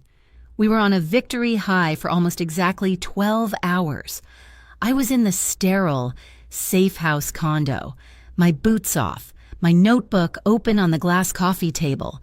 Knox was at a laptop, his fingers flying, pulling the audio from the pen, cleaning it up, isolating Arlie's voice. Dario was standing by the window, his back to us, watching the morning traffic. He hadn't slept. I hadn't either. "Got it," Knox said, his voice flat with satisfaction. "Arlie's confession is clean. The file from the pen is uncorrupted. We have Vane's handwritten note. We have the BAP lot numbers. We have it all." As if summoned by the words, Dario's burner phone vibrated. He put it to his ear. He didn't say hello. He just listened. I watched his shoulders tense, his free hand clenching into a fist at his side. "Where is he?" Dario said, his voice low. He listened. "I understand." He hung up. He turned from the window. The small residual smile from our escape was gone, replaced by a mask of cold, hard granite. "That was my contact at City Hall," he said. "Vane isn't running. He's not hiding. He's hitting back, with paper." Before I could ask what that meant, my own phone buzzed. A text from Junie. "Tess, there are men here, in expensive suits. They're not from Lattice. They're asking for you. They said Civic Mediation Board. I'm scared." My blood turned to ice. "I have to go." "No," Dario commanded. "They're there for you. It's a trap." "It's not a trap. Dario, it's a play. If I don't show, I look guilty, I'm going." I was out the door before he could stop me. I took a cab. When I got to Wharfline, the place was quiet. The morning prep shift was standing around, looking nervous. And there, by the loading dock, was Bax. He was wearing his cleanest chef's whites, and he had a look of smug, petty triumph on his face. Two men in dark, expensive-looking suits stood beside him. They looked like undertakers. "Miss Tess Rivera," one of them asked. He had a thin, leather briefcase. "I'm Tess." He opened the briefcase and produced a single, thick envelope. "We are representatives from the Civic Mediation Board. We've received a formal and deeply concerning complaint regarding your activities at this facility. This is a formal warning and a notice of immediate, indefinite suspension." I took the envelope. My hands weren't even shaking. I was too cold. I opened it. The language was dense, corporate and suffocating. Grave operational misconduct, willful endangerment of production flow, conspiracy to disrupt logistical stability. It was all nonsense. It was Vane's voice, dressed up in a $10,000 suit. "I don't understand," I said, my voice flat. "It's all in my report," Ebax said, his voice dripping with fake sympathy. He shook his head. "I told them, Tess, I told them you were unstable, messing with the thermostats, fiddling with the inventory logs, saying crazy things about our suppliers. You've become a liability. You're unwell." Unwell? Then he was painting me as the crazy one. He was destroying my credibility. Your access keycard has been deactivated, effective immediately, the suit said, checking his watch. You are to remain off premises pending a full and lengthy investigation. Mr. Klein will have your personal effects sent to you. I was locked out. He hadn't just fired me. He had branded me. He'd taken my biggest strength, my precision, my obsession with the truth, and he'd twisted it into a weapon against me. I walked away. I could feel Bax's smile on my back. I got back to the Sable Row warehouse. It was our de facto headquarters now. Dario and Knox were waiting. I dropped the letter on the steel table. Dario read it. His jaw tightened. "He's good," he said, the words low and bitter. "He cut you off from the source. No more data. And he's discredited you. He's already building the narrative that you're an unreliable, disgruntled employee." He looked at me, and his eyes had that fear in them again, the fear I'd seen in the car. "Tess, it's time. Go to the condo. Stay there. Lock the door. Let me and Knox handle this." "Handle what?" I shot back, the anger finally breaking through the ice. "You can't fight this with muscle. Dario, he didn't send thugs. He sent lawyers.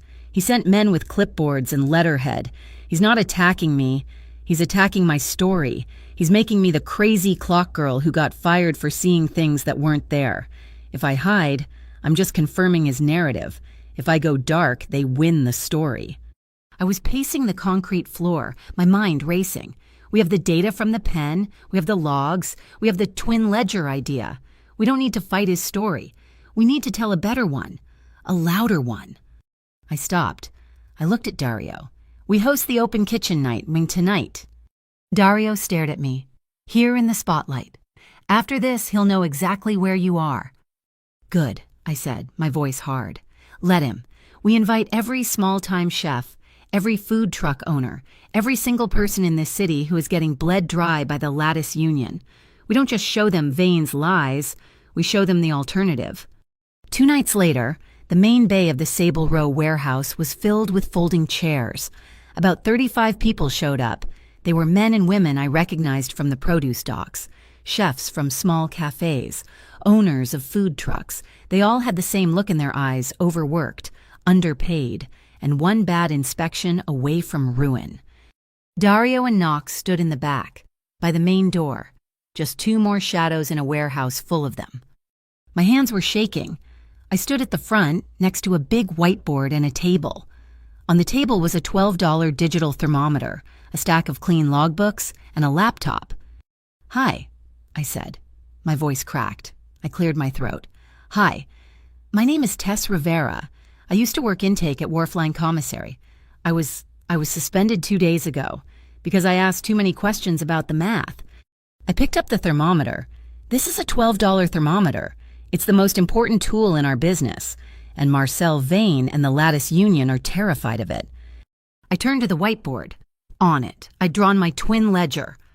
"This," I said, pointing to the left side, "is their math.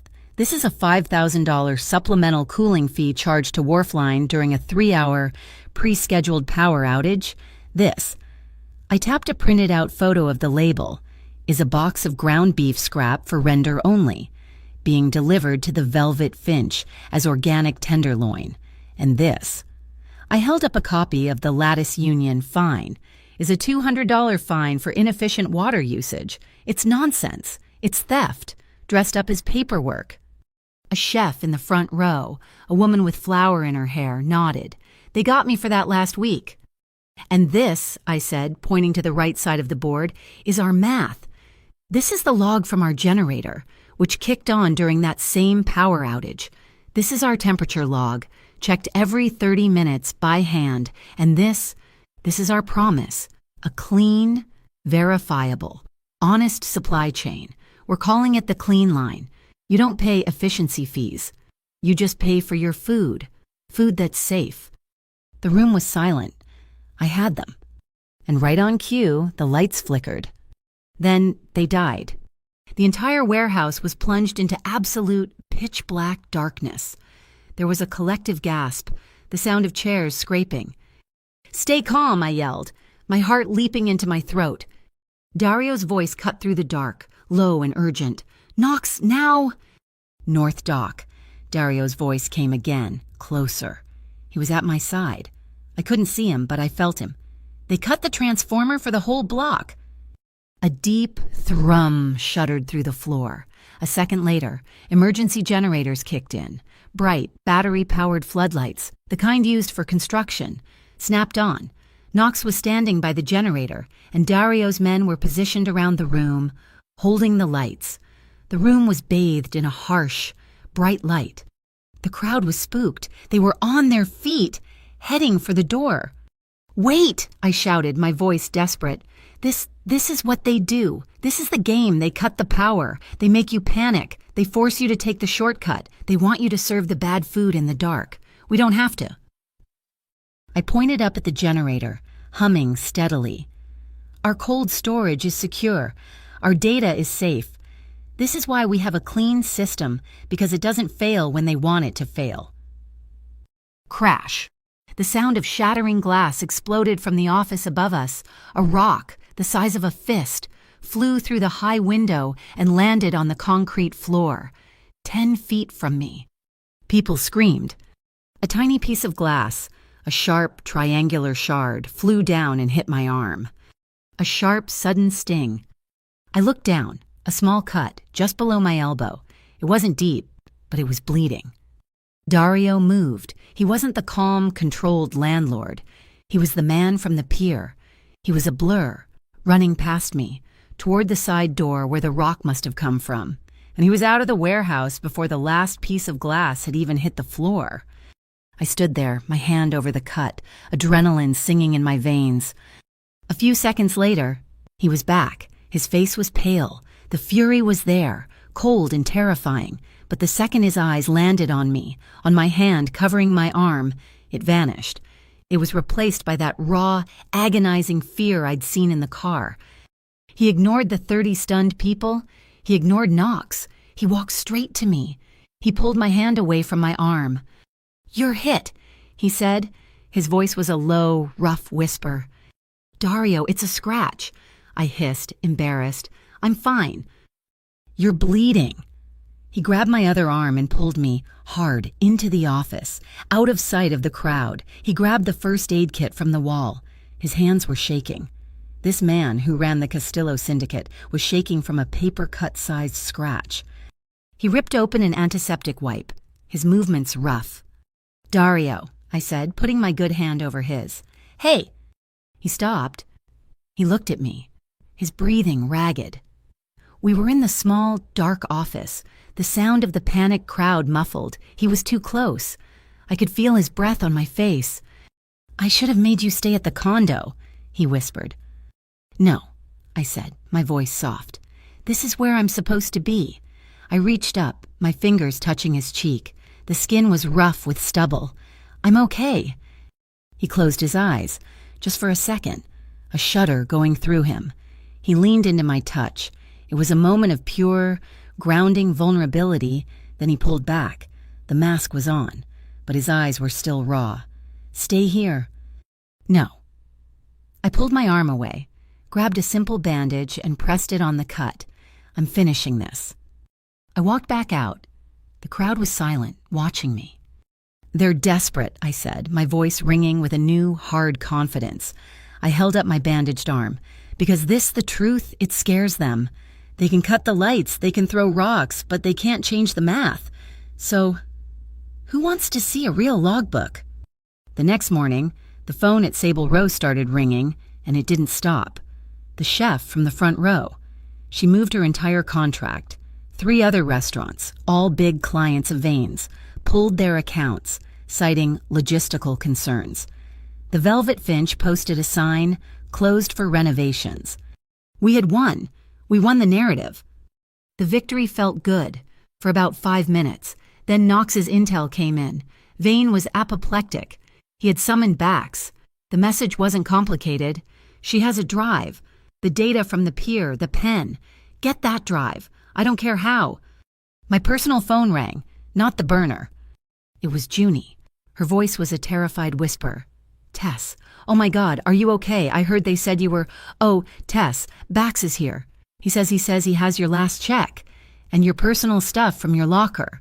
He says you have to come pick it up by 5, or he's throwing it all out." Her voice dropped, so low I could barely hear it. "Tess, don't come. He's been on the phone all day. He sounds crazy. He keeps talking about a drive. Please, Tess, don't go alone." The line clicked dead. I looked at Dario. He'd heard. "It's a trap," he said. "I know." "You're not going. I'll send Knox." "No, it has to be me. He's expecting me. If he sees Knox, or you, he'll run, or he'll do something stupid. This is my fight. It's Bax. I started this with him. I'm ending it." "I'm coming with you." "No," I said, grabbing my jacket. "If he sees you, he panics. Give me 5 minutes. I know how to handle him. He's a bully, not a killer. If I'm not out in 5 minutes, then you can come in.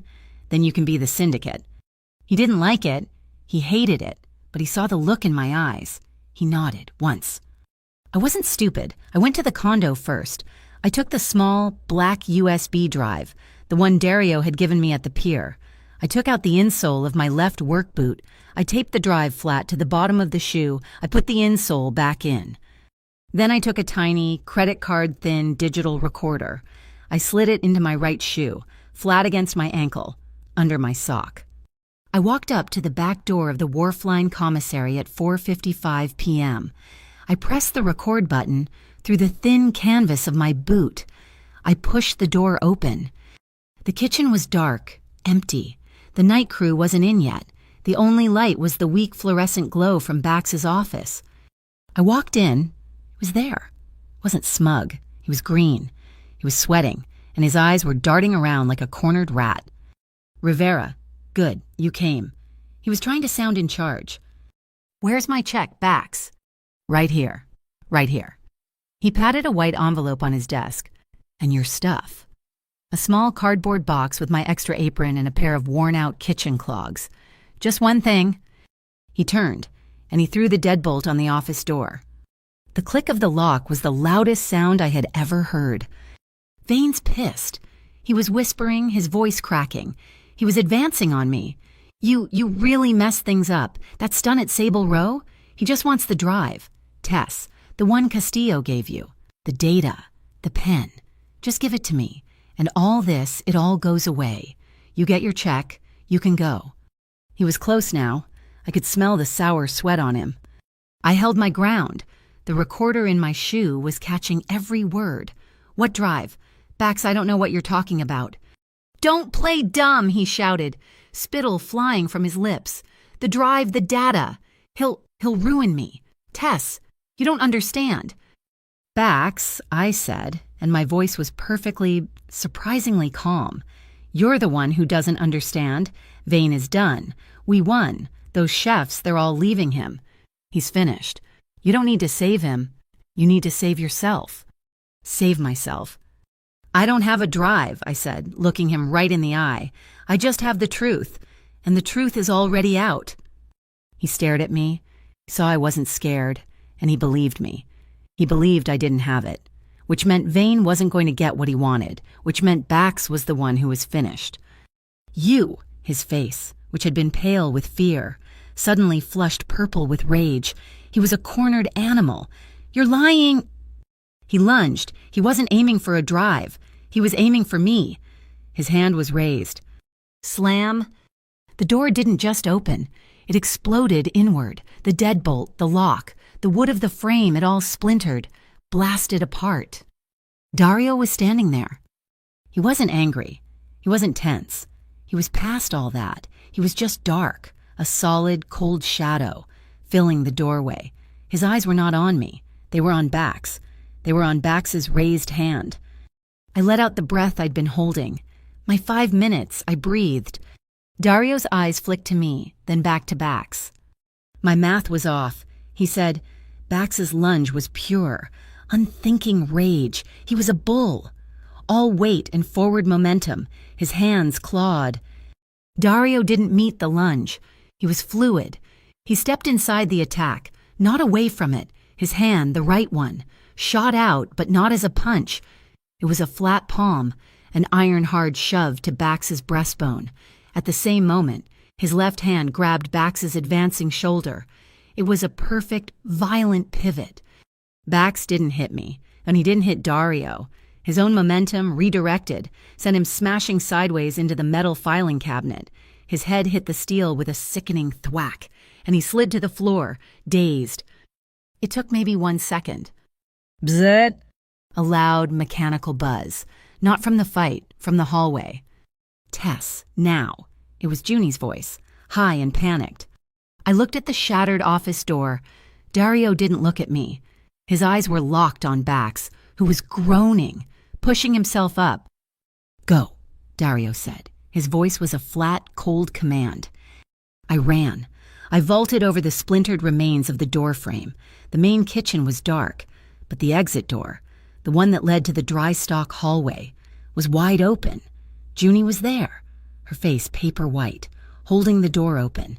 Knox, he buzzed the lock. He said, I know, I said, grabbing her arm. We have to go. I pulled her into the hallway. It was a narrow canyon of cardboard boxes, stacked 12 feet high, a perfect maze. He's up, Junie shrieked, looking back. I turned. Bax was on his feet in the office doorway. He wasn't lunging. He was holding a small black rod. He thumbed a switch. It crackled. A bright, vicious blue spark snapped between the 2 metal prongs at the tip. A stun baton. You're not going anywhere, you little, he roared, and he charged, the baton held high. Dario was waiting. He was standing just outside the office, in the main kitchen, a black silhouette against the dim emergency lights. He was completely still. Bax swung the baton in a wide, sloppy arc, aiming for Dario's head. Dario wasn't there. He moved, a simple sidestep, so fast it was almost lazy. The baton, humming with power, hit the steel prep table with a clang and a shower of sparks. Bax's arm was overextended, his balance gone. Dario didn't hesitate. He grabbed Bax's wrist, the one holding the baton. He twisted. I heard Bax scream, a high, thin sound as his bones ground together. The baton clattered to the floor. Dario didn't stop.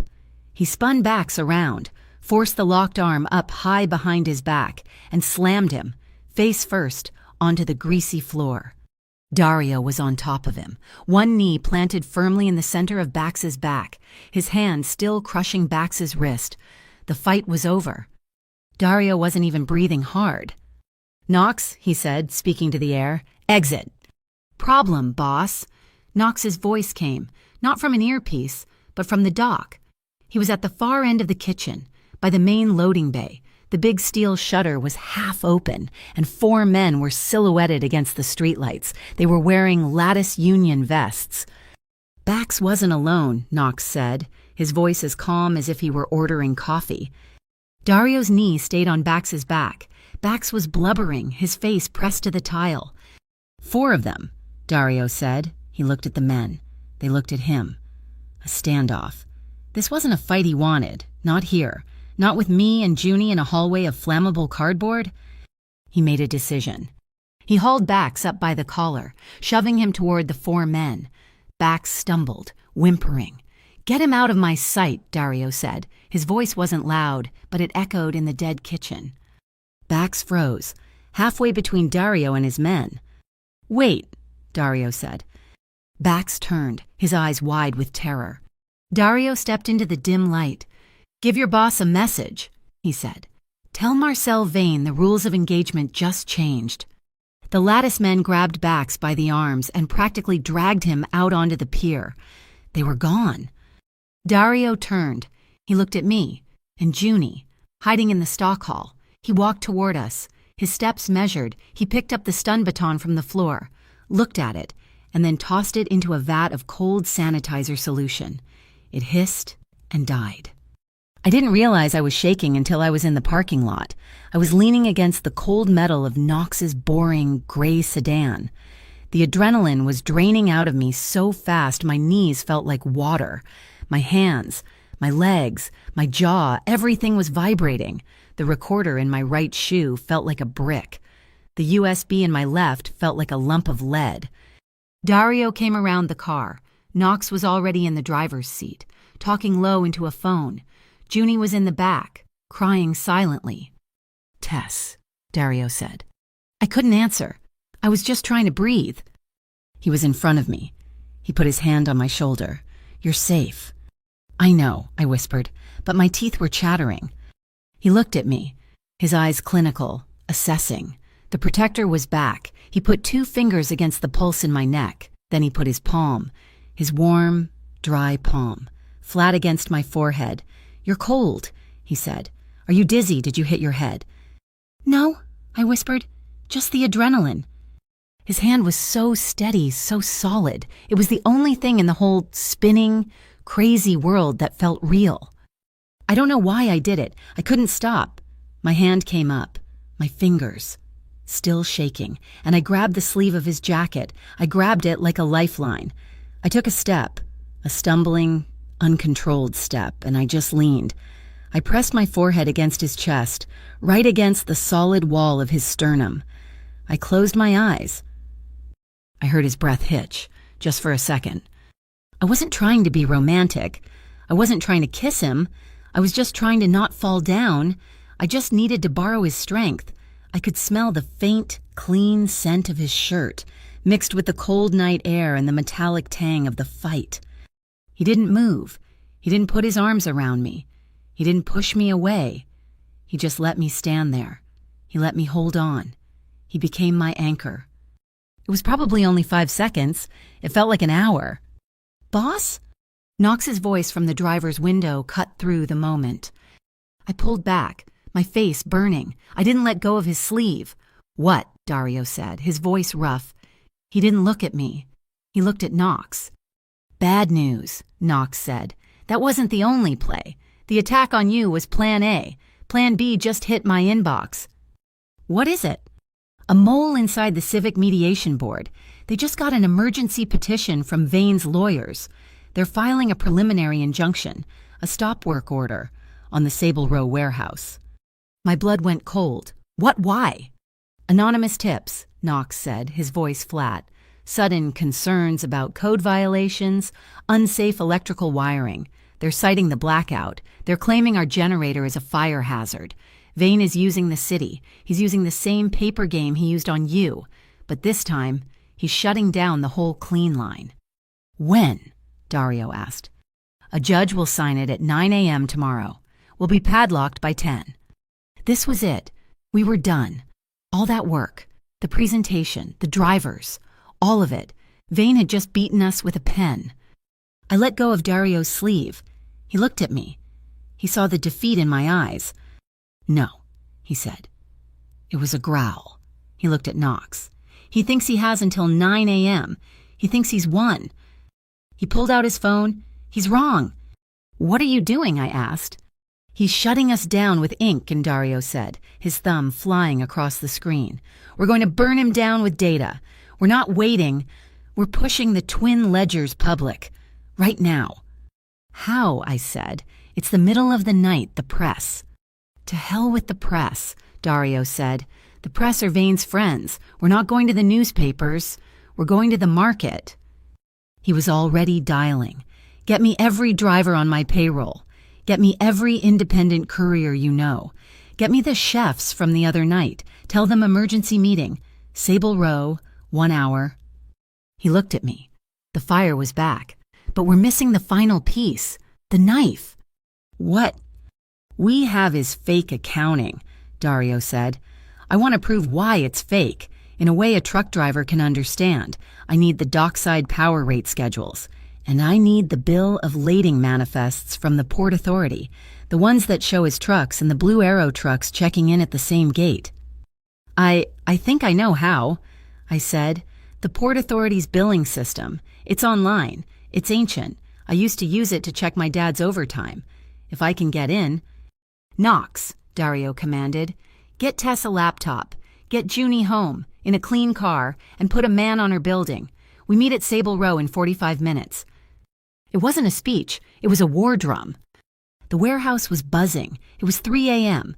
It wasn't just the 35 chefs from before. It was drivers, delivery couriers, warehouse foremen, at least 75 people, all of them looking tired, angry, and scared. They were the blood of the city's food chain.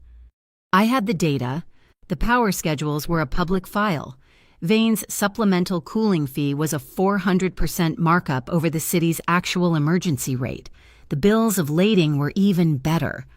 Blue Arrow's trucks had checked into the port at 9:01. The clean Hawthorne trucks 9:03. From the same gate. It was the same operation. The projector hummed. I stood in front of them, my voice shaking, but clear. "He thinks he's shutting us down at 9 a.m., I said, my voice echoing in the huge space. "He thinks he can lock us out, but he's not locking out a building. He's locking out us." I put the twin ledgers on the screen. "This is his math," I said, pointing to Vane's forged invoices. "And this," I clicked, "is the truth. He's not just stealing. He's building his entire empire on the idea that none of you are smart enough to check the math. He's betting that you're too tired, too busy, too scared to call him on it." I looked out at their faces. This isn't just about Vane. It's about the standard. We are the clean line. It's not a place. It's a process. It's us, agreeing to do the job right. I took a breath. I'm not here to name names. I'm not here to get anyone in trouble. We all know the pressure the Lattice Union puts on you. We all know what it's like to be told to just cook the chicken or just redate the box. This is the line. If you've been forced to do things the wrong way, this is your chance. Come back. Come back to the clean standard, starting right now. The warehouse was dead silent. I'd either saved us or I'd just given the last speech on a sinking ship. A man in the back stood up, a big guy in a North Dock logistics jacket. My heart stopped. I thought he was one of them. I did it, he said, his voice rough. I'm a driver for Hawthorne, but they made me pick up a Blue Arrow load. Last week, they paid me $500 cash to swap the labels. I got kids. The room was tense. The man looked like he was about to be sick. And then, the chef from the front row, the woman with the flower, she started to clap. Slowly, then another person, and another. Soon, the entire warehouse was clapping. Not for me, for him, for the driver. He was the first one to cross the line. The tide wasn't turning. It had turned. Dario was in the back, by the generator, his arms crossed. He wasn't looking at the crowd. He was just watching me. He wasn't smiling. It was something deeper than that. It was pride. He wasn't the boss of this room. And he was letting me be. Knox slipped up to him, his phone glowing. "What is it?" Dario murmured. "Velvet Finch," Knox whispered. "They put up the closed for renovations sign, just as we thought. But my man on the inside says they're not renovating. They're waiting. A new shipment is coming in, not from Hawthorne. A new shell company. Vane is already adapting." Dario's face went hard. He nodded. Then, his personal phone vibrated. A different one, not the burner. He looked at the text. It was from a number he didn't recognize, but the man's name was at the bottom. A neutral dock worker. A guy who owed Dario's father a favor from 20 years ago. The text was simple. "Bax is a mess. Vane just met him. He's crazy. Said if Bax doesn't handle the clock girl tonight, he's swimming." The order was clear.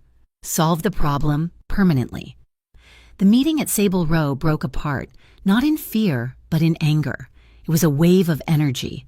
People were talking, shouting, sharing stories. They weren't a crowd anymore. They were a coalition. The driver who confessed was surrounded, not by accusers, but by other drivers, all clapping him on the back. We had won. Then Dario's personal phone vibrated. I saw him read the text. The faint light of victory in his eyes died, replaced by a cold, hard focus. He walked over to me, pushing through the energized crowd. "That was my man on the docks," he said, his voice a low rumble just for me. Vane didn't just summon Bax. He gave the order. Solve the problem permanently. That means you, tonight. My stomach, which had been full of fire and adrenaline, turned to ice.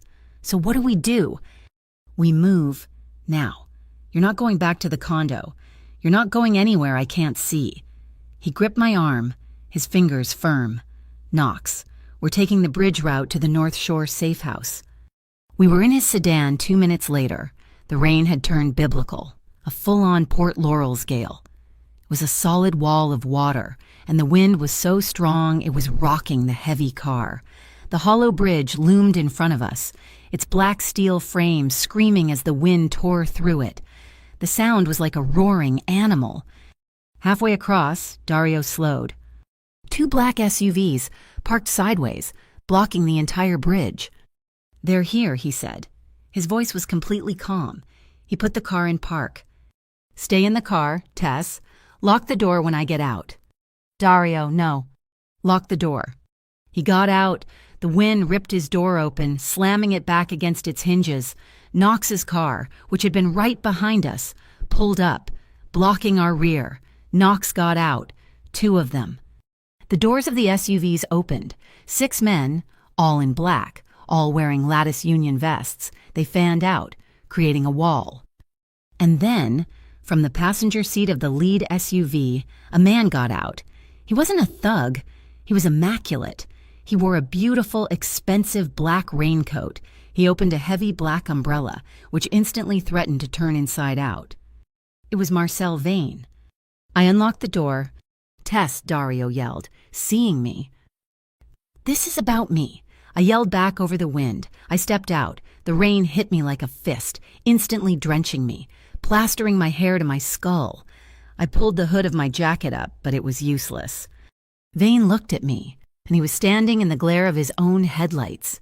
He actually smiled. It was a sad, tired, disappointed smile.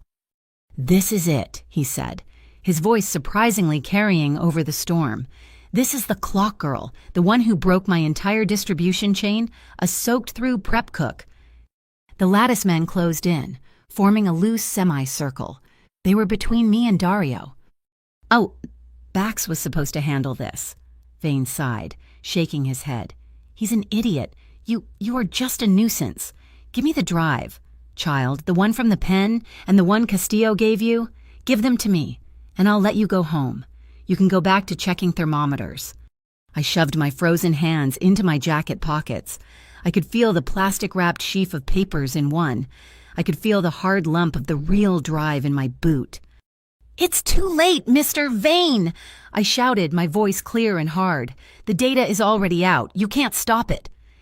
It was a bluff, but it was a good one. Vane's smile faded. "You don't understand the value of cargo, do you? You don't understand logistics. You're a child, playing with a very, very complex machine." "I understand the value of food that doesn't make people sick," I shot back. "I understand the value of not poisoning a city. You call it cargo. I call it dinner. I call it rent.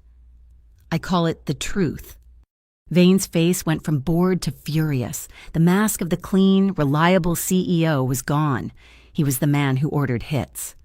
He jerked his chin at the man closest to me. "Get her bag!" The man lunged. He was fast. He never touched me. Knox was a shadow. He moved, intercepting the man's arm, twisting it. There was a wet pop. The man screamed. Dario was moving at the same time, not at the goon, but at Vane. He stepped right in front of me, a solid wall between me and the monster. "This ends here, Marcel," Dario said, his voice a low growl. "It already has." "Dario," Vane spat. He was furious. His umbrella long gone, his perfect hair soaked. He was just another wet, angry man on a bridge. "You're still playing in the mud I play on the board." He pulled out his phone. The screen glowed, illuminating his face. "This is a court order signed 1 hour ago from the Civic Mediation Board. Your little, clean line at Sable Row is shut down. The city is padlocking it as we speak. Your community has nowhere to go. You've lost. Your little story is over." He was holding the phone up, the red-stamped injunction visible even in the rain. I started to laugh. They all stared at me. Dario, Vane, the goons. I was laughing. A high, crazy sound in the middle of a hurricane. "You think that's the win?" I yelled, pulling my hand from my pocket. I held up the Ziploc-bagged twin ledgers. The rain hammered on the plastic. "You can lock a building, Vane, but you can't lock up the math. This is your whole game, and it's in the hands of every driver you've ever cheated." "That's nothing," he screamed. "It's your word. No one will believe a fired prep cook over me." "I'm not asking them to," I said, smiling. I looked past him, into the darkness at the far end of the bridge. "I'm just asking them to believe themselves." Flash! A single pair of high beams snapped on, cutting through the rain, then another and another. A low rumble, the sound of a dozen, then 24 engines. Out of the darkness, they came. Food trucks, delivery vans, old pickup trucks, the cars from the warehouse. They hadn't gone home. They hadn't scattered. They had followed us. They rolled onto the bridge, forming a long, tight semicircle, their headlights all pointing at us, pinning Vane and his men in a blinding, inescapable spotlight. Car doors opened. The crowd from the warehouse poured out, the chef with the flour on her apron, the drivers, the couriers. They were soaked, they were cold, and they were furious. Junie pushed through the front. Her face was a mask of terror, but she walked right up and stood next to me. I was there," she said, her voice shaking but ringing out over the wind. "I signed for that shift. Bax told me to redate the chicken. She's right, and I'm right now. We're done lying for you." "He's right," yelled the driver who had confessed. "He paid me $500 in cash to swap labels at the pier right off a Blue Arrow truck." "The lattice fees," another woman shouted. "They put me out of business. They're thieves." The voices rose, a wall of sound, a chorus of testimony, louder than the wind. I saw him, Bax. He was cowering by one of the SUVs. He saw the crowd. He heard the drivers. He saw his entire petty, fragile world collapsing. He turned, scrambled into the passenger seat of the SUV, and the driver squealed in reverse, disappearing back into the storm. Vane was trapped. The crowd was advancing, not to attack, but just to bear witness, to surround him. Dario hadn't moved. He was still standing next to me. He looked at Vane, who was now just a very rich, very wet man, surrounded by the people he thought were invisible. "This isn't a state jury, Marcel," Dario said, his voice calm and clear. "This is your market, this is your supply chain, and you just lost it." As he spoke, Vane's phone, still in his hand, lit up. A call. We could all see the name. Hawthorne Logistics. Cancelled. It rang again. Velvet Finch. Contract void. He was finished. His reliability. The only thing he'd ever truly sold was gone. It had evaporated in the rain. Then, one last car pulled up. It was a boring, brown sedan. 2 men and a woman in sensible raincoats got out. They didn't look like cops. They looked like accountants. "Mr. Marcel Vane," the woman asked, holding up a badge. "We're from the Civic Integrity Tribunal, the real one. We've been receiving a flood of calls for the past 2 hours, from dozens of local vendors. They're all here. It seems we're going to need to see all your shipping manifests, from all your companies, starting with Blue Arrow Partners." This was the end. Vane didn't run. He didn't fight. He just stopped. The power drained out of him. He was just a man. Dario didn't touch him. He didn't have to. He put his hand on my back, a solid, warm pressure. He just stood there, with me, and watched as Marcel Vane was taken down, not by a gun, not by a rival, but by a community, by a logbook, by a prep cook who was tired of the math being wrong. The crowd was alive, people talking, giving statements to the tribunal. Vane was just standing there, broken. I looked down at my hand, still clutching the plastic-wrapped papers. I could feel the hard, rectangular lump of the real USB drive in my boot, the one I never even had to use. The rain was easing, the wind dying down. As I watched, the storm clouds broke. The first watery gray light of dawn spilled over the city, painting the wet steel of the bridge in a color that looked almost like hope. It's been 1 week since the storm on the hollow bridge, a week since the rain stopped and the city held its breath, waiting to see what would happen next. What happened was quiet. Marcel Vane wasn't arrested, not in handcuffs, anyway. The Civic Integrity Tribunal, the real one, is drowning in a sea of testimony. They're building a case that will take months. But Vane's power wasn't in his bank account. It was in his reputation for reliability. And in one night, on one bridge, we destroyed it. His network, built on fear and lies, collapsed like a house of cards. The Velvet Finch is boarded up. The Velvet Rope's gone. The Lattice Union office is an empty storefront, and all those chefs and drivers are lining up to file claims for the fees they'd been extorted for. Wharfline Commissary reopened 3 days ago. I walked in, and Bax's old office was empty. The broken door had been replaced. The new manager, a nervous woman from corporate, handed me a new key card. My new title is Regional Food Safety Coordinator. It's a real job, with a real salary, one that's about double what I was making before. My first act was to calibrate every single thermometer in the building. My second was to throw out 600 pounds of borderline product. Nobody said a word. Bax is just gone. Junie heard a rumor he's working the night shift as a security guard at a car wash out in the suburbs. The Sable Row warehouse received a formal commendation from the tribunal. It's become the gold standard. The clean line is real. I met Dario at the bridge. It was quiet, just the sound of the afternoon traffic below. The sky was a clear, sharp blue. He'd been scarce, busy, tying up the loose ends of Vane's empire. He didn't say hello. He just stood next to me, watching the water. He was wearing the same dark coat, but the tension was gone from his shoulders. He looked younger. He held out his hand. In his palm was a single, new, silver key. "What's this?" I asked. "It's a storage unit, Ma," he said, his voice quiet. "A small one, down by the water, climate-controlled, high security. It's clean." I looked at the key, then at his face. "You're giving me a place to hide." "No," he said. He closed my fingers over the key. His hand was warm. "It's not to keep you, Tess. It's for you to open whenever you want, a place to store what matters, your notebooks, your research." He paused. "Your freedom, a place that's just yours. No one else has a key." I clutched it. "Thank you." Later that night, we were at the Sable Row warehouse. The victory celebration was over. The drivers were gone. It was just us. The rain had started again, but it was different now. A soft, gentle patter on the tin roof. Not the violent storm from the bridge. It was the sound of the world being washed clean. Our coats were hanging on hooks by the door. The big whiteboard with the twin ledgers was still on the wall. We were just existing. In the quiet. The tension that had been a live wire between us for weeks was still there, but it wasn't fear anymore. It was a low, steady hum. I turned to say goodnight. He was standing right there. He'd been watching me.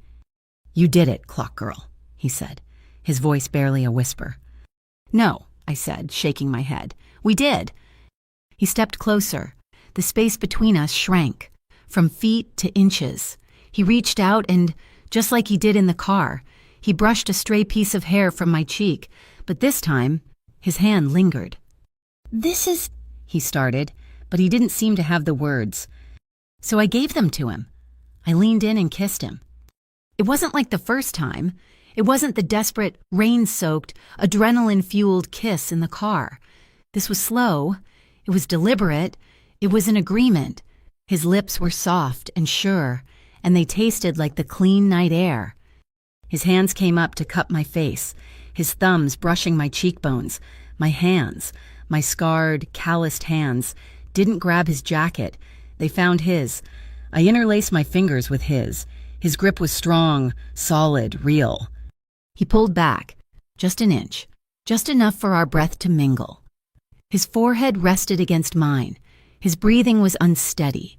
His eyes were dark, and I could see the question in them. The respect. "Tess," he whispered, his voice rough with an emotion he wasn't used to.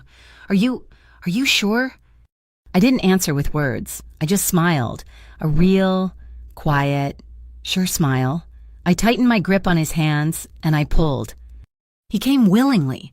I took a step back, pulling him with me, until the backs of my knees hit the long, wooden bench that ran along the wall.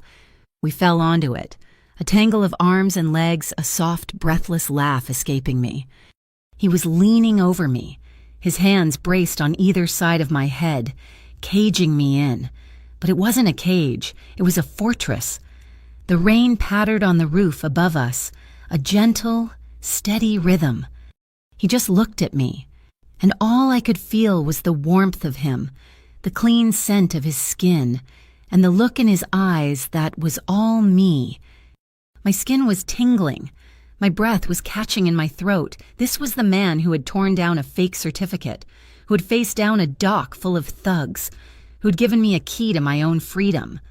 He lowered his head, and his lips brushed my neck, a soft, warm promise. His embrace was a vow, and in that quiet, clean kitchen, surrounded by the truth we had built together, we let the storm outside wash the old world away. The next morning, I was at the Herring and the Bean. I was there first, a cup of black coffee in my good hand, my bandaged one finally healing underneath. The bell on the door jingled. Dario walked in. He looked different. He wasn't the shadow in the corner. He was just a man, in a dark sweater, his hair slightly damp. He saw me, and the corner of his mouth ticked up in that small, secret smile that I was starting to realize was just for me. He got his espresso and sat in his usual booth. He just sat and watched the city wake up, and he looked peaceful. The bell jingled again. It was Junie. She wasn't pale or scared. She was glowing. Tess, look. She was waving a brightly colored flyer. They're all over Wharfline. They're in every kitchen on the dock. She slapped it on the table. Community food safety, a new standard tonight, 7 p.m. Sable Row Warehouse. Lead instructor Tess Rivera. I looked at the flyer, my name, my class. I glanced over at Dario, and he was watching. He didn't say anything. He just lifted his hand and very slowly tapped his fingers on the wooden table. Tap, tap, tap, tap. It wasn't the impatient rhythm of a killer. It was applause. That night, the warehouse was packed. More people than before. Drivers, chefs, prep cooks, the hands that feed the city. I stood in front of them, my old notebook in my hand. My name is Tess, I said, my voice clear and strong, and I'm a clock girl. I like the math to be right. I didn't talk about Vane. I didn't talk about Bax. I didn't talk about the syndicate. I talked about process, about temperature danger zones, about logging the truth, not because you're afraid of a boss, but because you respect the person who's going to eat the food. I looked up. I saw Dario in the back, his arms crossed, leaning against the generator. He was smiling, a real, full, proud smile. He saw me teaching. He saw me in my light. He caught my eye. He nodded once, and then he slipped out the back door. He didn't need to stay. He wasn't my owner. He wasn't my boss. He was just letting me shine. After the class, as people were laughing and sharing stories, my phone buzzed. It wasn't the burner, it was my real phone, an unknown number. The text was short. West Coast partners are impressed by the Clean Line model.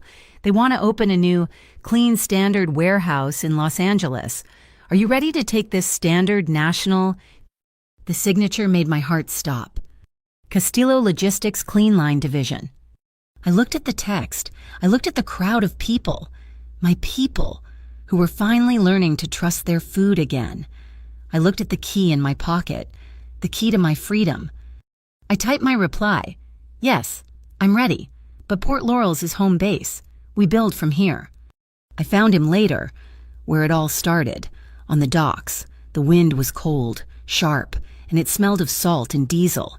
He was watching a container ship being unloaded under the bright white lights. I'm tired of being a shadow, Tess, he said as I came up beside him. He didn't have to look. He knew it was me. So don't be, I said, leaning against the railing next to him.